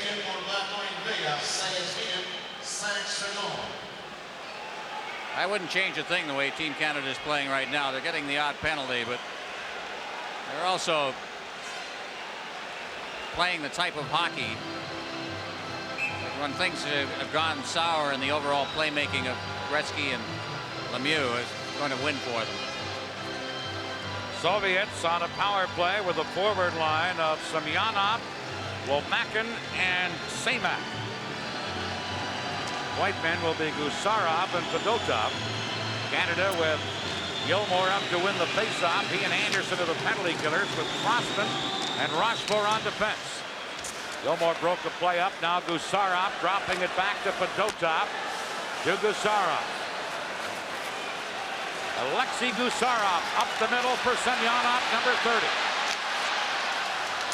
Semak centered and Anderson there to tip it away. And then Gilmore cleared it away for Canada. Fedotov, number 14 for the Soviets. A minute 30 left in Canada's penalty. Now Gusarov to Fedotov. Back to Gusarov. Firing to Semyonov. Into Lomakin. Dropped it to Semak, but Gartner intercepts. And Gartner fires it away. Notice how they're picking up the men right at the line. Something Brad brought up. They're letting the defense back in. They're not doing it anymore. Here's Larionov as the Soviets change on the fly, leaving it for Gusarov. Now to Makarov. Gartner checked him. Makarov tries again to Krutov. Krutov leaving it for Larionov. He drops it back, and Fetisov couldn't hold it in. 42 seconds left in the penalty. Fetisov to Kasatonov. Kasatonov, number 7. Leaving it for Krutov over to Makarov.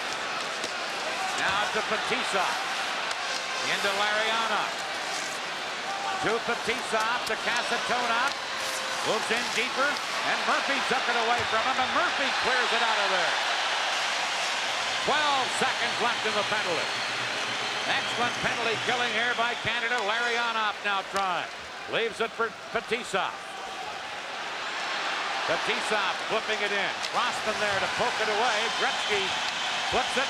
Anderson able to carry it out, and Gretzky now takes a pass at center ice, breaking in with Bork. Gretzky shoots one, and that one off a stick high and wide. And back the other way, Makarov. Team's at full strength now as Bork has served his penalty. Here's Brian Krupp.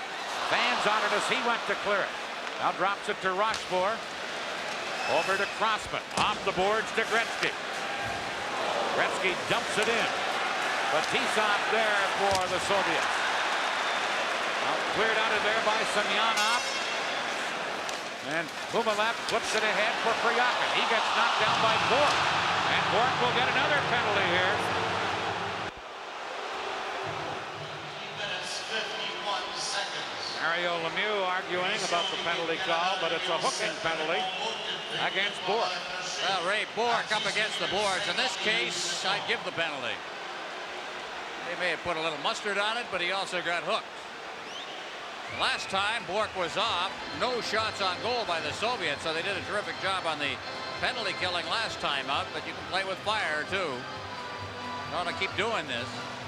Just a minute 9 left in the period, so Canada will, if they can get through this first part, the first minute 9 will have a break in the intermission to rest up their penalty killers. Soviets are 0 for 3 tonight with the man advantage.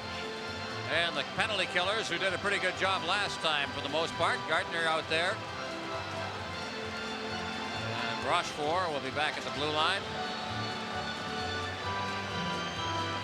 Doug Gilmore is going to take the faceoff against Bekoff. Who's shown us some pretty good skills in terms of face-offs in this tournament. Soviets have 4 men inside the blue line. Homatop is away off on the right wing boards, but Gilmore wins the draw, and the Soviets have to go back and regroup. Here, Kravchuk, number 29, giving it to number 15, Homatop. We're in the final minute of period 1. Kamensky moving in. Gardner takes him out. Fewer out of the net to clear it. Homatop losing it. Gilmore trying to knock it out of there, and did with a volleyball type move, hitting it with his hand, and he hit it up into the Soviets bench. So the faceoff will be back inside the blue line. Off the Soviet player's head, I think, and so the faceoff will come back inside the Team Canada zone. There's Gilmore. There's some of the players that have really noticeably improved their game as the finals have come on. Gilmore and Brian Propp is very interesting. The overtime period the other night and this game playing very, very well. Now Messier comes out to replace Gardner, so Messier and Gilmore will be the penalty killers. Now Gardner comes back. And they're going to take Gilmore out of there and leave Gardner and Messier up front. This is a Team Canada home game, by the way. They have the last change, or whatever it's worth. Bekoff against Messier. 47 seconds left in the period. Soviets on a power play. And they get it to Stelnov, who moves in from the point. Shot it around. Homatop trying to center one. Gardner there to clear it away. Kravchuk, number 29, back to pick it up. Kravchuk was supposed to be out for this series with a knee ligament problem, but he's in there tonight. He feeds it to Kamensky. Into Homatop. Rochefort ties him up. Homatop gets loose. Gardner hacks away on it. Now Bekoff to Kravchuk. Shot right on. Kamensky after the rebound. Kravchuk a drive, and that's just wide. And Messier with 8 seconds left clears it out of there. Soviets have to go back. Kravchuk with 2 seconds left clears it up. Second period is over. A good one for Canada as they come off the ropes and take the lead after 40 minutes. Well, they outscored the Soviets in the second period 3-0. And they have the lead 5-4. Canada outshot the Soviets 12. The Soviets outshot Canada, correction, 12-8 in the second period. Just a turnaround of the last period. Canada outscored the Soviets 3-0. We've seen that a time or two before in this series. 5-4, Canada leads after 2. This is the Labatt Canada Cup on CTV. We played 255 minutes and 40 seconds. That's 4 full games plus 15 minutes and 40 seconds. And the score is 19-18. You can't get much closer than that between these two teams. A lot of offense, but not much to be said between the two teams. 3-3 in the round robin meeting, and 6-5 for the Soviets in game 1. 6-5 for Canada in game 2. And here after 40 minutes, 5-4 for Team Canada. Canada returning to the ice to another rousing ovation here in Hamilton. Well, the fans here in the city of Hamilton have been tremendous. 2 games here in this final. They've been behind Team Canada when they've been down. They've cheered them on in their comebacks. Canada the other night had only 3 lines. Mike Keenan said the crowd is our 4th line. I'd say that's a pretty good 4th line. By the way, speaking of lines, statistic just handed us, Mike Keenan used 22 different line combinations. Well, we've only played 2 periods. Yeah, that's right. He's got a chance yet to find 7 or 8 more. 29 was his figure the other night. He was in that little room of his off the dressing room, I'm sure, trying to concoct a couple of others that will be right for certain situations. First 52 seconds of this period will be pivotal because Canada and Ray Bourque will be in the penalty box as the Soviets in this rubber game, the 3rd and deciding game for the 1987 edition of the Canada Cup starts to unfold in period 3 before us. There's something said up here after the first period. He said if it had been anybody but Grant Fuhr, he likely would have been taken out of the game. And I think probably they're right.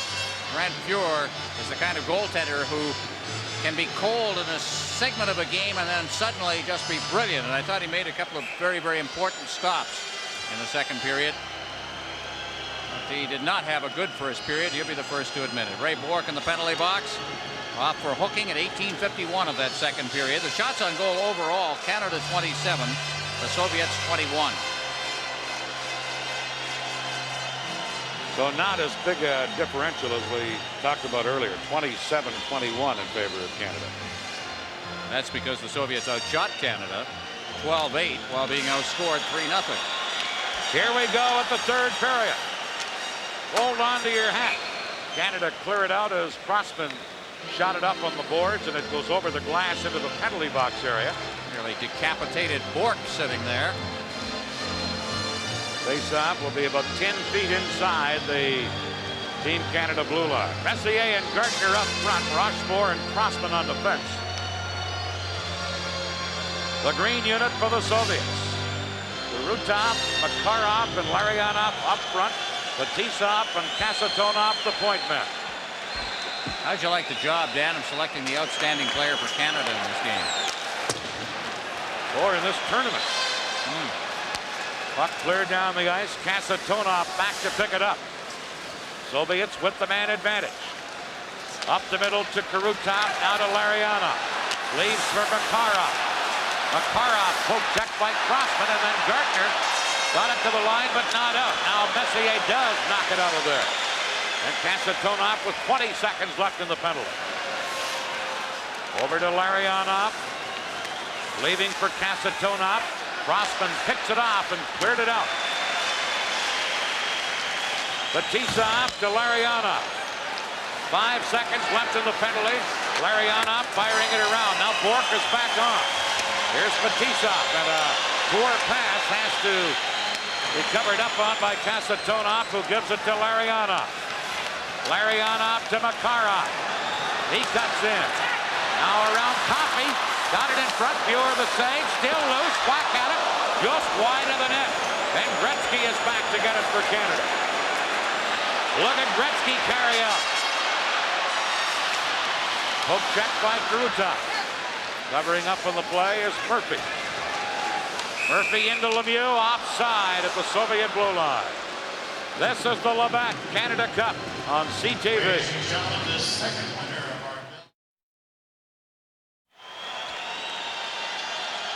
Well, this is what it's like to be a fan in Hamilton, cheering Team Canada onto what they hope will be a victory. Howard, Chuck, Goulet, and Tocchet for Canada. Bourque and Murphy on defense. Dumped in by Canada. Howard Chuck into the corner. Gets help from Tocchet to Howard Chuck to Goulet, but he couldn't handle a pass. And back comes Komatov, number 15, with Bekov. And it's broken up by Murphy and cleared away. Number 29, Igor Kravchuk back after it. He quickly fired it out. Goulet carried back in with a couple of teammates already in the Soviet zone, and it's called an offside. Now Michel Goulet of the Quebec Nordiques, consistent 50-goal scorer in the National Hockey League. And he'll be out there playing on a line with Gilmore and Sutter at this particular time, and now they've called him off. We're going to try a new combination that has Howard Chuck out there. Semyonov on the face-off against Sutter. Canada taking it. Now Murphy carries in. Firing it in. Gusarov back to get it. The Samak, number 18, he just tipped it ahead to Semyonov. Howard Chuck checked him. And Murphy firing it across to Bourque. Bourque for Canada. Dumping it in. Fedotov there with Howard Chuck into checking. Now Samak back to get it. Pocket ran into Gusarov and knocked him for a loop. Soviets clear it out of there. Trying to rule that Canada could have played it. There's no icing. Bourque back after it. Bourque to Gretzky. Leaving it for Bourque. Up to Tocchet, into center ice to Brent Sutter, who fired it in. Milnicop making a save, and Gusarov back to get him. Leaves it there. Fetisov loses. To Lemieux to Gretzky. Here's Gretzky. Out in front, backhander. That hit Lemieux. Drop after the puck. Now Gretzky. Centered. Here's Coffey in and goal.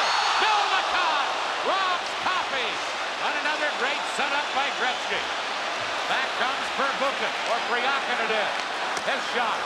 And a stick save by Fuhr. Mario Lemieux cleared it, not out. But then Coffey picks it up, has Gretzky and Lemieux with him.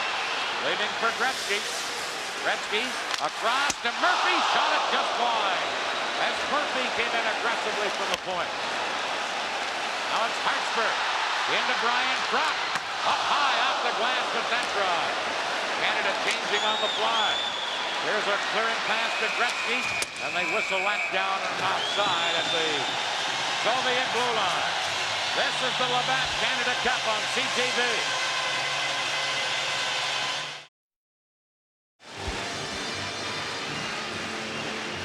Well, Team Canada seeming to play with a lot more confidence here in the third period. More in control of things, but that's the kind of thing that happens. There's a great play to Coffey from Gretzky. And a pretty good play by the goaltender. Milnicop stuck right with him. Sergei Milnicop, his team trailing 5-4. And he may have held them in there with that save. Puck shot in by Canada. Anderson in on the boards. Comes to the point, into the corner to Gartner. Gartner trying to get it to Anderson. Knocked away by Kravchuk, and he carries to center. Igor Kravchuk, number 29. Cuts in, shot blocked, rebound. Krutov put it over top of the net. Here's Anderson. He loses to Makarov. Centered to Larionov. Rochefort blocked the shot. And the rebound is poked wide. Crossman for Canada. Krutov standing right in front of the net, keeping an eye on him. But Crossman beats Gartner. And Gartner slides the puck into the Soviet zone. Delnov, number 4, back to get it. They head to Larionov, into Kamensky, but broken up by Bork and shot to center, and Patrick tips it into the Soviet zone. Gusarov back after it. Cleared it, knocked down by Murphy. And now the Soviets with Fedotov. Gilmore checked in. Gilmore giving it to Patrick. Now ahead to Goulet. Goulet against Gusarov, and he whips the shot high up into the crowd.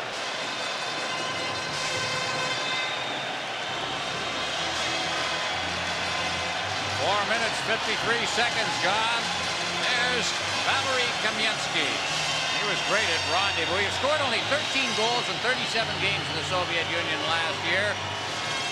But he made his year in Quebec City in the second game of Rendezvous when he scored those two important goals, and then that great goal to tie up the game the other night against Team Canada. Sent it into overtime. He has just been a phenomenal player. Keep saying he's not strong enough, but he's got the great shot. As a matter of fact, I asked Grant Fuhr who the toughest shot to deal with on this team. He says Kamensky. Well, his teammates say that Krutov's got the quickest release. The most dangerous shot, says Fuhr, is Kamensky's. Here the Soviets, Semyonov, number 30, breaking down. Semyonov is checked, and Hartsburg chops the puck out of there. Soviets go back and get it. Kasatonov, number 7. To Lomakin. He leaves it. Gusarov to Semak. Now to Lomakin. Leaving it for Semak right through his skates, and Rick Tocchet comes back for Canada. Tocchet dumping it in. Comes all the way back out to center. Hartsburg waits for his team to get onside and drills it back in. Semyonov, number 30 for the Soviets. Gretzky into forecheck, gives it to Fetisov. Now to Kumalet, number 8. Gretzky checked into Lemieux. Lemieux over to Bork, who pinches in. Back of the net to Gretzky. Back to Bork, and Priakin had it. Gretzky held it in to Murphy. Into Lemieux, shoots. Big save again by Milnicop. That time on Lemieux. Dolan center to Gretzky. Backhander shot it wide. Oh, Gretzky with a brilliant opportunity. Here's Humelap moving back. Long shot and pure stop back. Now Gretzky to Brian Propp. And Propp fires it in.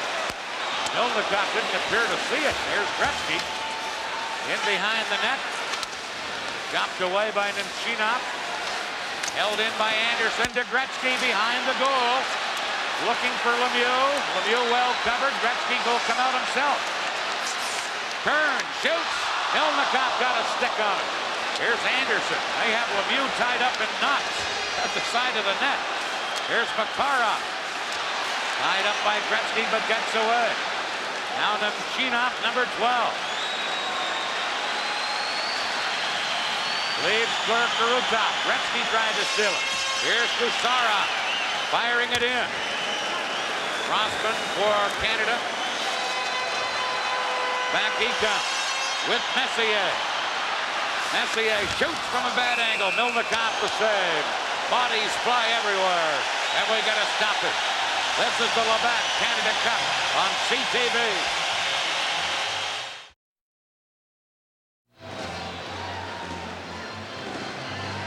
People are always amazed at Wayne Gretzky's staying power. He just had a ship that lasted longer than 2 minutes. And yet at the tag end of it, he was still doing things.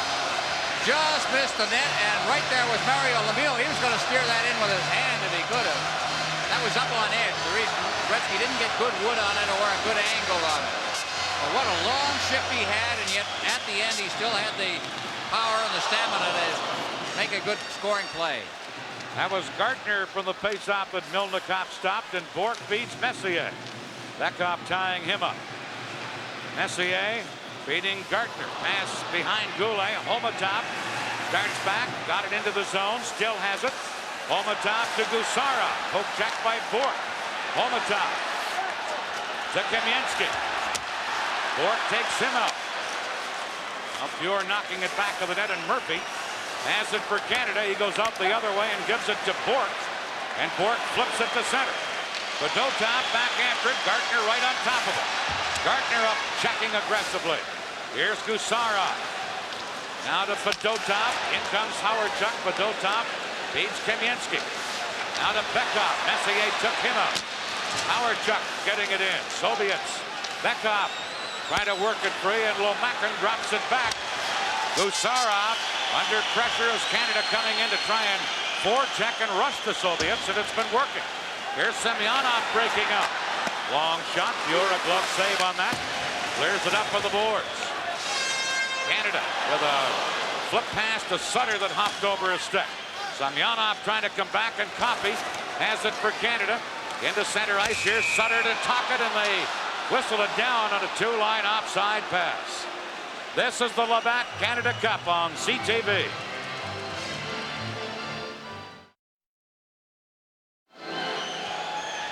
Look at the point system or situation as far as this game is concerned. The top point man is Larry Murphy. He has a goal and 2 assists. Tocchet with a goal and an assist. So has Propp, and so has Sutter and Howard-Chuck.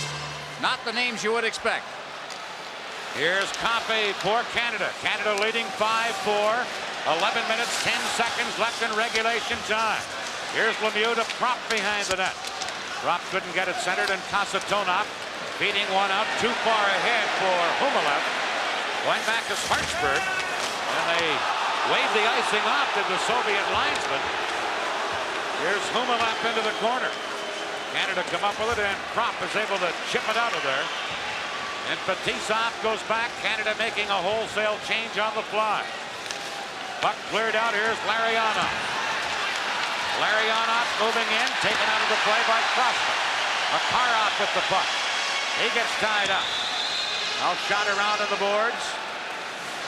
Crossman for Canada, able to scoop it out of there. And Makarov goes hustling back for the Soviets. Messier right on his tail. Two players collide. Here's Makarov to Kurutov. Now Makarov into the corner. Centered, and Messier chips it into center ice. Stelno back after it for the Soviets. And Gusarov takes over to Larionov. Larionov flipping it into center ice. The Crossman for Canada to Normand Rochefort. Now to Gartner. He just lets it go, and here comes Doug Gilmour for Canada. Leaves it for Gartner with a drive off the glass. Bourque behind the net to Gartner. Gartner trying to center. Flips it into the corner for Gilmour. He and Fedotov battle for it. Soviets come up with it, and Gusarov cleared it into center ice. 9.5 minutes left in the third period. Here's Canada with Goulet putting himself offside as he carried it in behind him. This is the Labatt Canada Cup on CTV. The hardest thing in the world is to get off to a bad start and then try to get your game right. Doug Crossman has recovered beautifully after he had his early problems in this game. That's known as playing the man. And Larionov flattened on the play. Here's Canada with a line of Gilmour, Lemieux, and Goulet. Canada with a 5-4 lead. 9:20 left in regulation time. Bekov for the Soviets with a line, but Bourque breaks it up to Lemieux. Lemieux to Gilmour. Gilmour flipping it through. Fetisov back to get it. Now Fetisov can't get away from Lemieux. Here's Bekov trying. Stick handling neatly. Bekov moving it in. Broken up in the defense, and Goulet clears to Lemieux. Lemieux couldn't get around Fetisov. Enough covering up for Canada. Bourque to Goulet. Into Lemieux. Lemieux cutting in. Shoots one. Off the skate and just wide. Goulet to Lemieux. Lemieux back to Goulet. Goulet put it through the crease. Here's Lemieux. To Goulet. Sutter alone in front, but he couldn't get it to him. Now Sutter comes in. Canada forced a face-off in the Soviet zone. 8:32 left in regulation time. Now Michel Goulet in deep forechecking. And again, it produced a flurry around the net. The game is being played for a good part down in the Soviet end. So the old adage, a good defense is a good offense. Canada, again, I can't stress how confidently Canada is playing here in the third period. They have outshot the Soviets here in the third period, 10-4.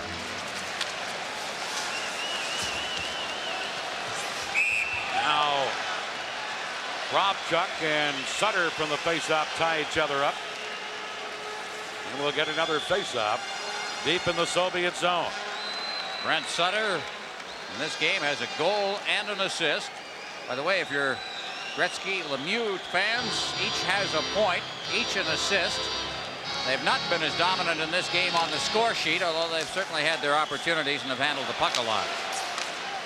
Both Gretzky and Lemieux have missed great chances here in this third period. Here's Tocchet knocking it off the board. Semyonov checked by Sutter. He kicks it back to Coffey, who cleared it to center. Now Lomakin. He's bumped off the puck by Howardchuk. Tocchet to Howardchuk, who fires it in. Tocchet chipping it into Sutter. Sutter and Semyonov battle for it. Look at Tocchet grind behind the net to Sutter. Trying to get it in front. Lomakin is there. Now to Semyonov, number 30. Over to Semak, moving in, trying to get up to Lomakin. Howardchuk had him tied up. Now center to shot. They score! Semak ties this game up with 7:39 left in regulation time. So what else is new? Semak getting a puck right in front of the net. Semyonov being tied up by Coffey, and they kind of a collision there as Howardchuk went with him. And the puck just rolled past Fuhr. Semak closing in tight. Puck bouncing off the boards. Everybody giving chase, and that little pick allowed the forward to scoot behind the net and slip it back out in front. And Semak has scored. He was the one who scored the game winner in overtime in game one of this series. So here we are, 7:39 left in regulation time, a 5-5 tie. Here is Gartner dropping it to Rochefort, to Crossman. Back for Rochefort. Into center ice off of Anderson's skate. Now Anderson shooting it in. And Fedotov goes back to pick it up. Fedotov trying to clear it. Anderson held it in. Demessier got away by the Soviets. And here comes number 8, Yuri Humalev. Moving in, trying to go around Rochefort. Kumalat into the corner. Messier for Canada. Out to Mike Gardner. Gardner checked by Fedotov. Gets it again, but then the play is offside at the Soviet blue line. 7:03 left in regulation. This is the Labatt Canada Cup on CTV.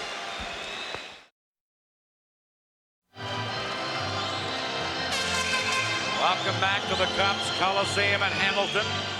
7:03 left in regulation time. 5-5, Canada and the Soviets. Canada dumping it in, but Tisov back to get it. Tocchet knocked him down, but he moved it to Larionov, and here come the Soviets. 3-on-3 break to Makarov. Makarov cutting in. Makarov right in, backhander wide. And Gilmore quickly moves it to Sutter. Sutter to center ice to Tocchet, but Tisov knocks it down. But Tisov in across the line, tipped back out by Sutter. And Canada with Tocchet cleared down the ice. Here's number 2, Fetisov. Flipping it up, Murphy knocks it down to Gretzky. Gretzky cutting in. Jack Lemieux held it in, but now Bekov back for the Soviets. They head to Kamensky. Kamensky trying to cut through. Hartsburg tied him up. Now Bekov behind the net. Gretzky has him in tow, and Lemieux comes up with it. Out to Gretzky. Gretzky with Crop and Coffey to center. Pass to Coffey. Breaking in. Coffey couldn't get around the defenseman. Delno, then the Soviets clear it out of there. Muir lets it go for Hartsburg to touch. That's icing. 5:45 left in regulation. This is the Labatt Canada Cup on CTV.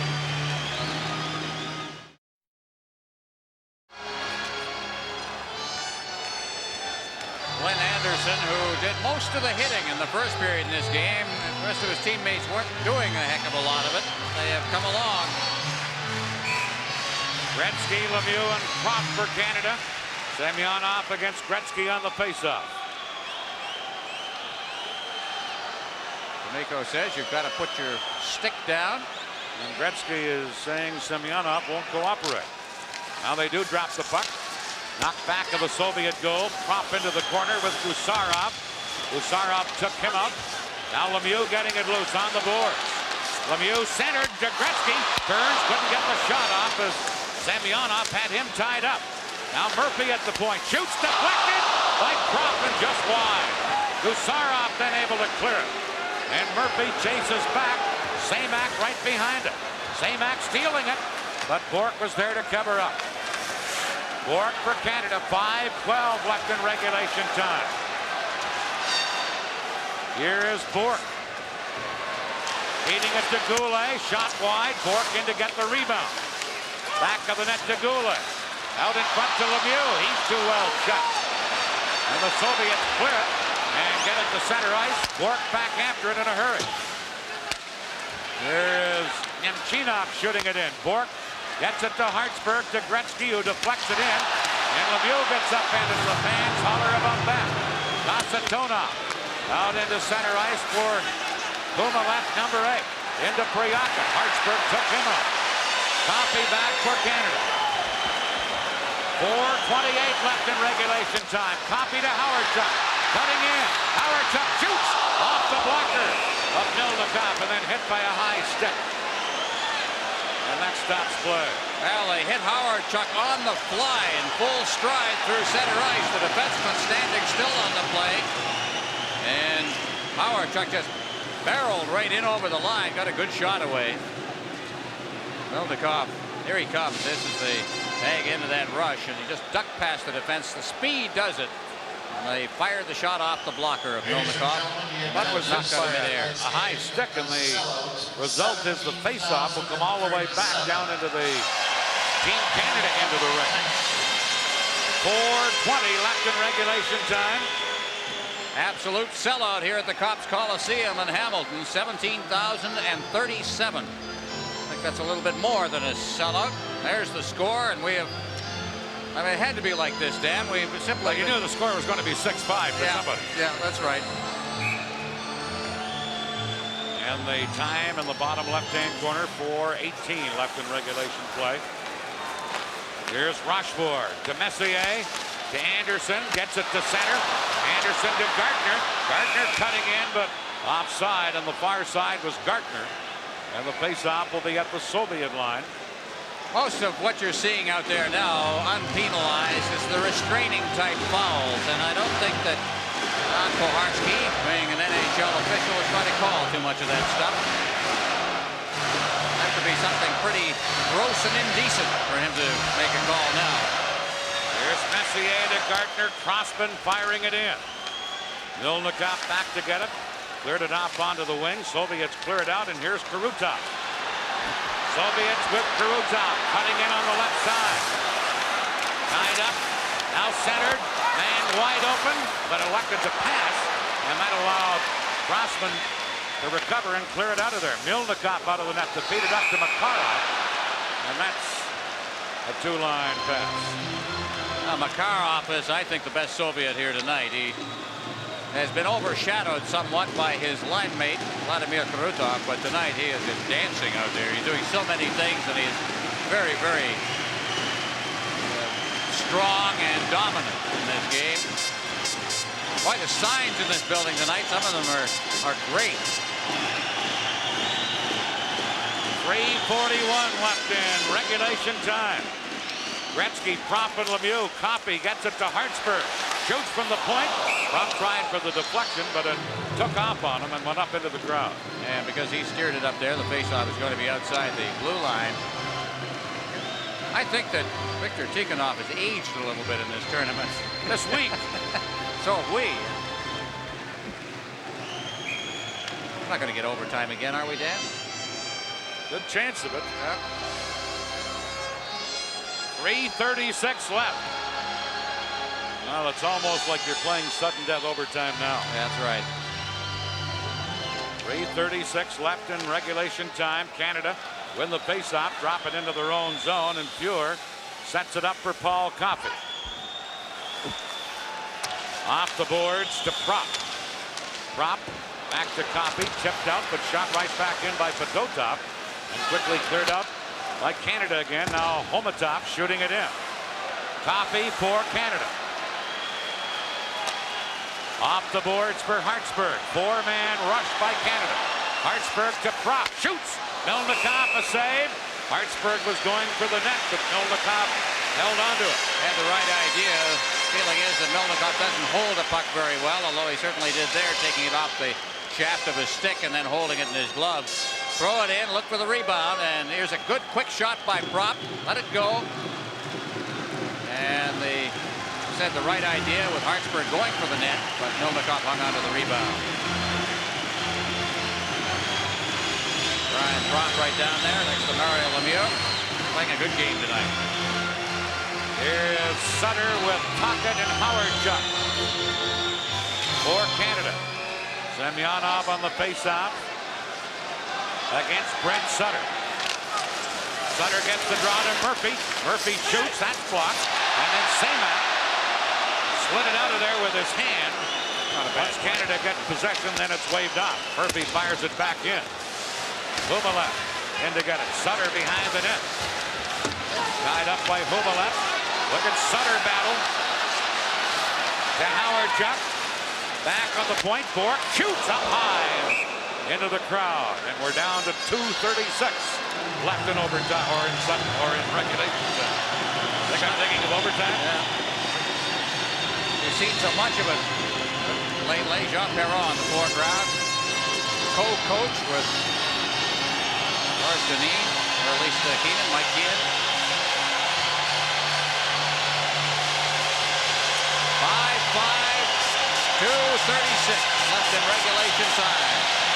And they're going to call a timeout. There you see the signal from Viktor Tikhonov. He has called a timeout here. That'll give, when you see Gretzky out there in the middle of a shift anyway, I don't know whether I want to make a timeout call at that particular time. Give those guys a little extra rest. Well, he must be thinking of Makarov and Karutov and his key people. Yeah. But it does give some of the Team Canada aces a chance to catch their breath.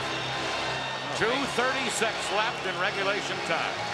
Right in the foreground there, you see Makarov. Now, Keenan has got something going down there. He wants to flood one side of the ice. Move everybody up one side. See what happens. Off the face-off. Gretzky, Lemieux, and Messier will be up front. Now at the last second, he changes his mind. Well, when you look at this 10 years from now and you say 6-5, 6-5, 6-5, you say, boy, those must have been pretty awful defensive games. I'd have to put it the other way and say they were terrific offensive games. Here's Messier. He's out there with Gartner and Anderson. Soviets. Kasatonov coming up with it to Krutov. 2.5 left in regulation time. Good defensive play by Rochefort to break it up. Now Fetisov in center ice. Fetisov loses to Gartner. Gartner cuts behind the net. Gets it in front. Anderson, a shot. Loose puck coming to Messier. He fired it around. Here's Anderson again, but tipped away by Kasatonov. Soviets try and clear it. Messier held it in. Now Larionov breaking out to Makarov, and Rochefort is there for Canada. Takes Makarov out, and Crossman takes over. Crossman flipping it up. 1:50 left in regulation time. Robchuk shoots it to center. Canada taking control with Murphy. Cross ice to Coffey. Coffey scooping it in. Hustling in after it is Gretzky. And the Soviet player got there first, so it's icing against Canada. 1:36 left in regulation time. And a face-off deep in Team Canada's end of the rink. Well, now it's hold on time. It'll be Gretzky will take the draw down there. And they're going to send Bekoff out again. He's their top man in that department. Now you have to control it. Well, they have Howard, Chuck, Lemieux, and Gretzky all center icemen on the ice, and it looks as though Howard Chuck will draw the assignment against Bekoff. Howard Chuck wins it in. Here's Lemieux poking at the center. Lemieux ahead to Gretzky. Has Murphy with him on a 2-on-1 to Lemieux. And on goal. He shoots. He scores! Mario Lemieux with 1:26 remaining.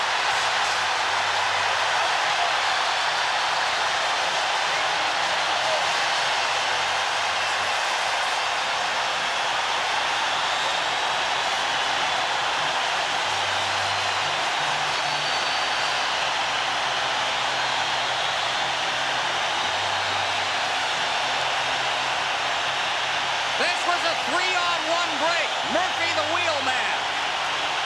Murphy, Gretzky, Lemieux, and he was allowed to get right in close and then pick the corner on the glove side.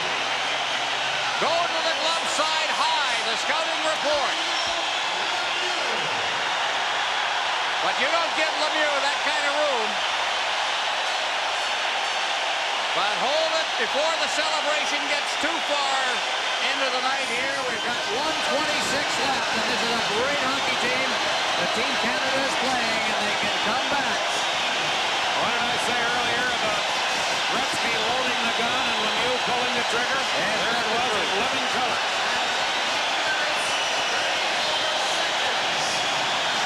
Tikhonov was down talking to, and you know, this is a common sight. A goal is given up and he turns around.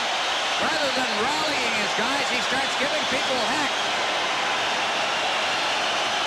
And some poor defenseman is really catching it in the air right now. They are a little excited here in Hamilton.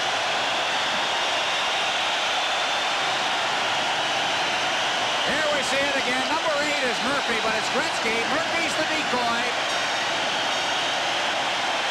And there's the shot. Right out of position and unable to make the play with Stelnov. Mario Lemieux's 11th goal of this tournament. Canada takes a 6-5 lead with 1:26 remaining. Gretzky now. He's saying, look, we've got a minute 26 left. To his teammate, Glenn Anderson. I'll hold him. That's what he's saying, because they'd scored in the final minute before.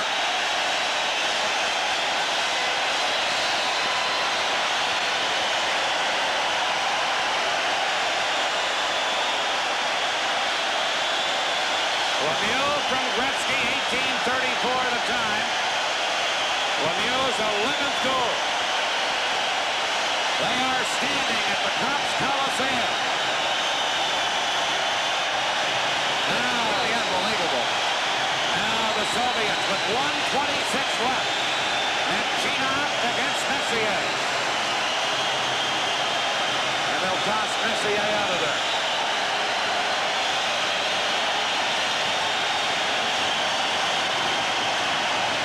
Nobody's sitting in this place.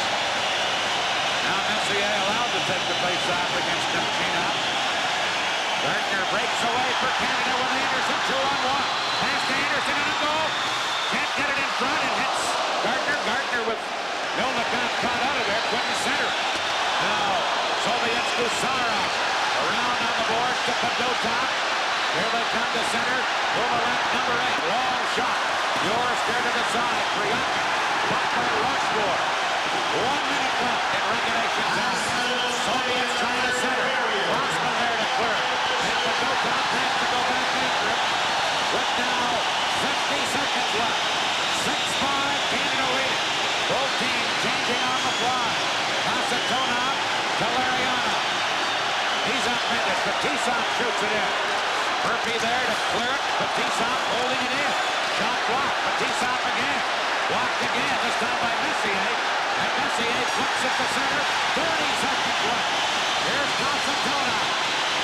To Tisov, broken up by Messier. Now fired in by the Soviets. Coffey back with 20 seconds left. And Canada cleared out of there. 15 seconds left. Kasatonov back to go. Jukurutov. Messier breaks it up.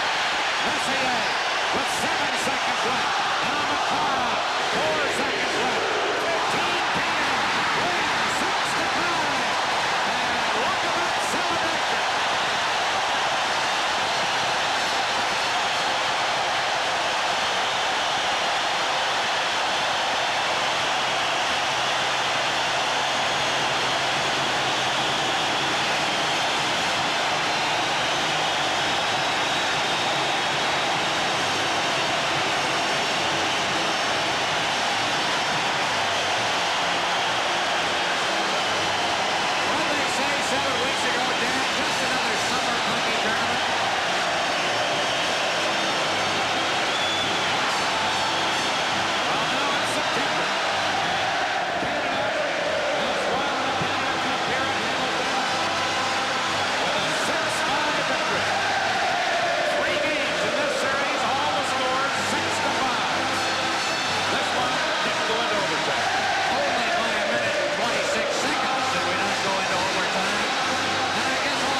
The total shots in favor of Canada. And Team Canada wins 6-5 on Mario Lemieux's 11th goal. May we never, ever hear a word about Mario Lemieux's ability or desire again.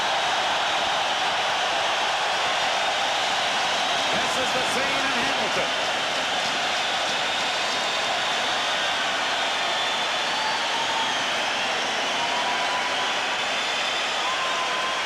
momentarily, we're going to go to the ice surface. Let's try and go down there now for the final ceremonies and presentation. We are now ready for the presentation of the players of the game. Could we please have the photographer's cooperation, please? To make the presentation of the Player of the Game awards, I would like to ask from the Canon Camera Company, Mr. Paul Mather.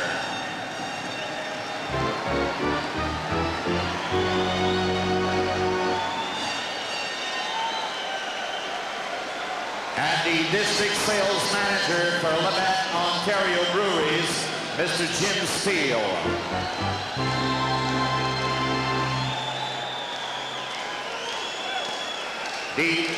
Before we do make the presentation of these two awards, wouldn't you agree with me to salute the two teams for one of the best series ever played?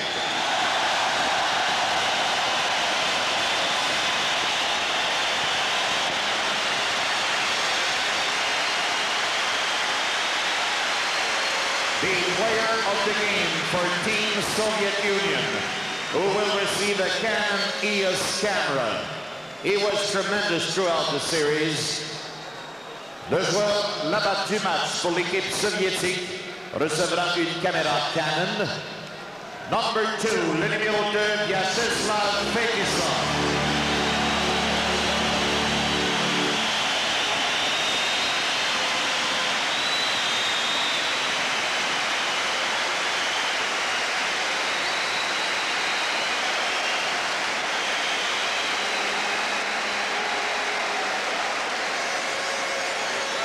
The player of the game for Team Canada, who will receive the complete set of 10 1988 Olympic Winter Game coins, courtesy of Canadian Tire, le joueur Labatt du match. Il recevra un ensemble complet de monnaie olympique. Team Canada, number 10, Dale Howard.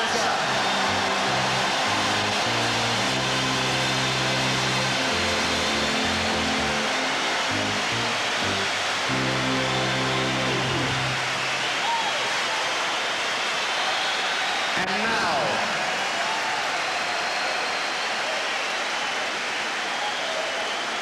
to present the Canada Cup trophy,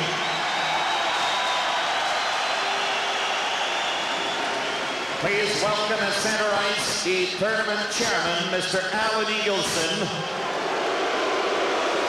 He is joined by Dr. Gunther Zabetsky, President of the International Ice Hockey Federation, and Monsieur Pierre Desjardins, Président de la Brasserie Labatt du Canada.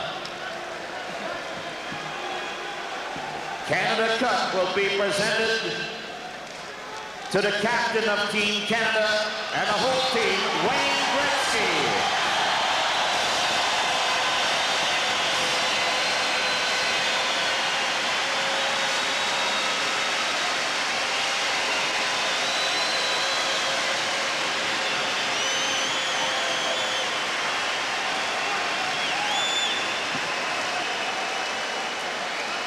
Yeah.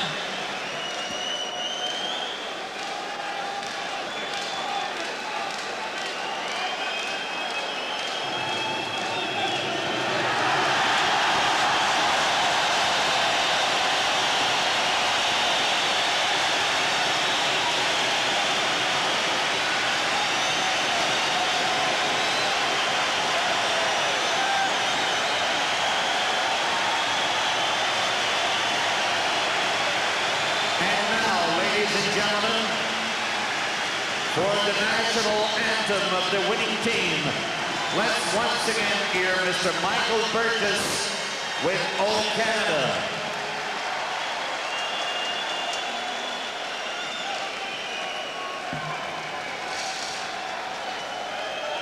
O Canada,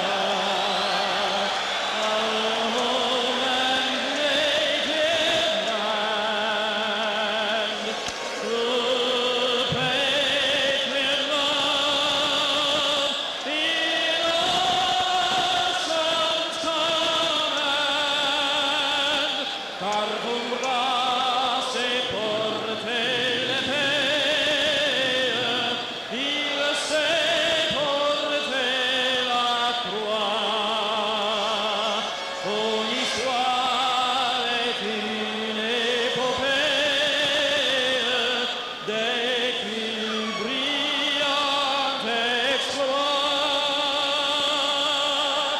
God keep our land glorious and free. Oh, Canada, we stand on guard for thee. Oh,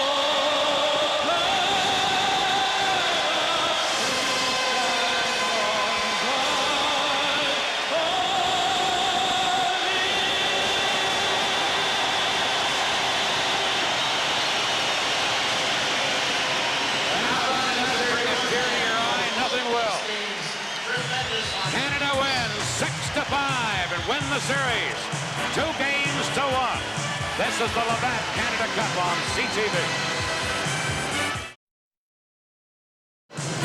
We could have had a more dramatic finish if we'd had a script writer plan it from the very beginning. It's finally over. It's gone 3 games, all of which ended 6-5. Mike Keenan, how satisfying is this feeling right now?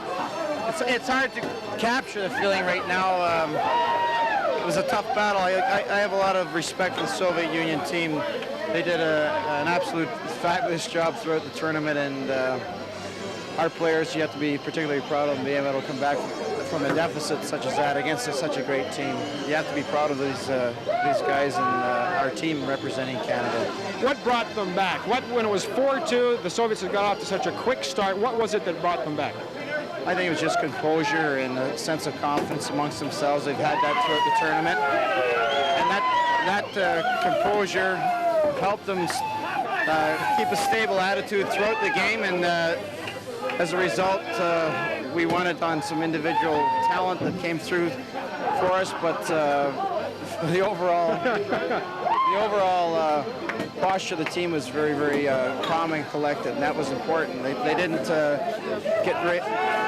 get down when they were down by a couple of goals.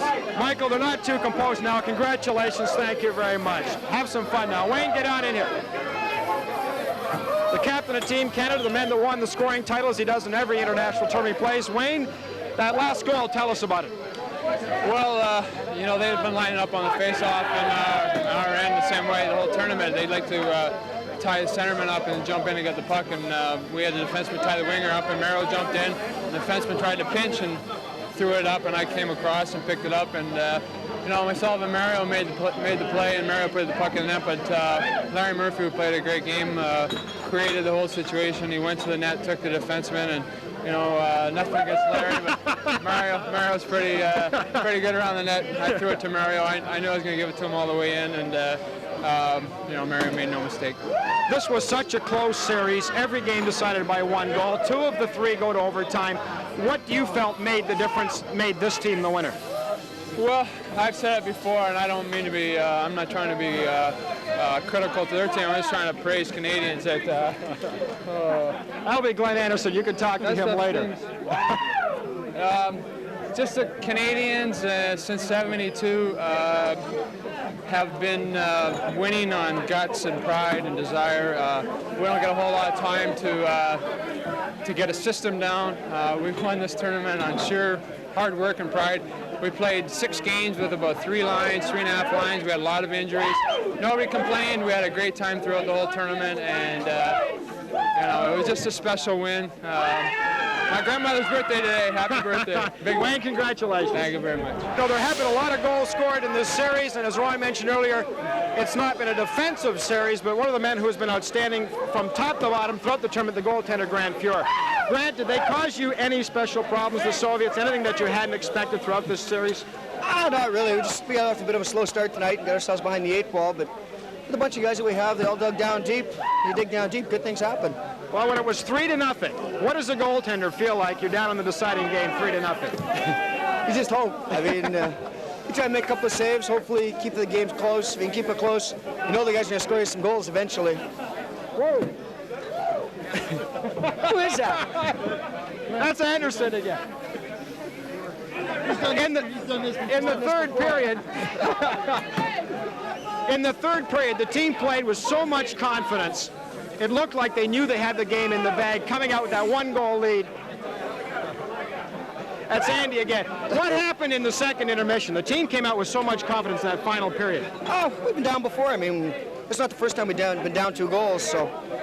I mean, the guys knew we could come back. It's just a matter we had to dig deep. Played well on our end. If we played well on our end, we knew we'd get our chances in their end. These guys shooting at you throughout this tournament. Some of them can put the puck in the net pretty well. Who scared you?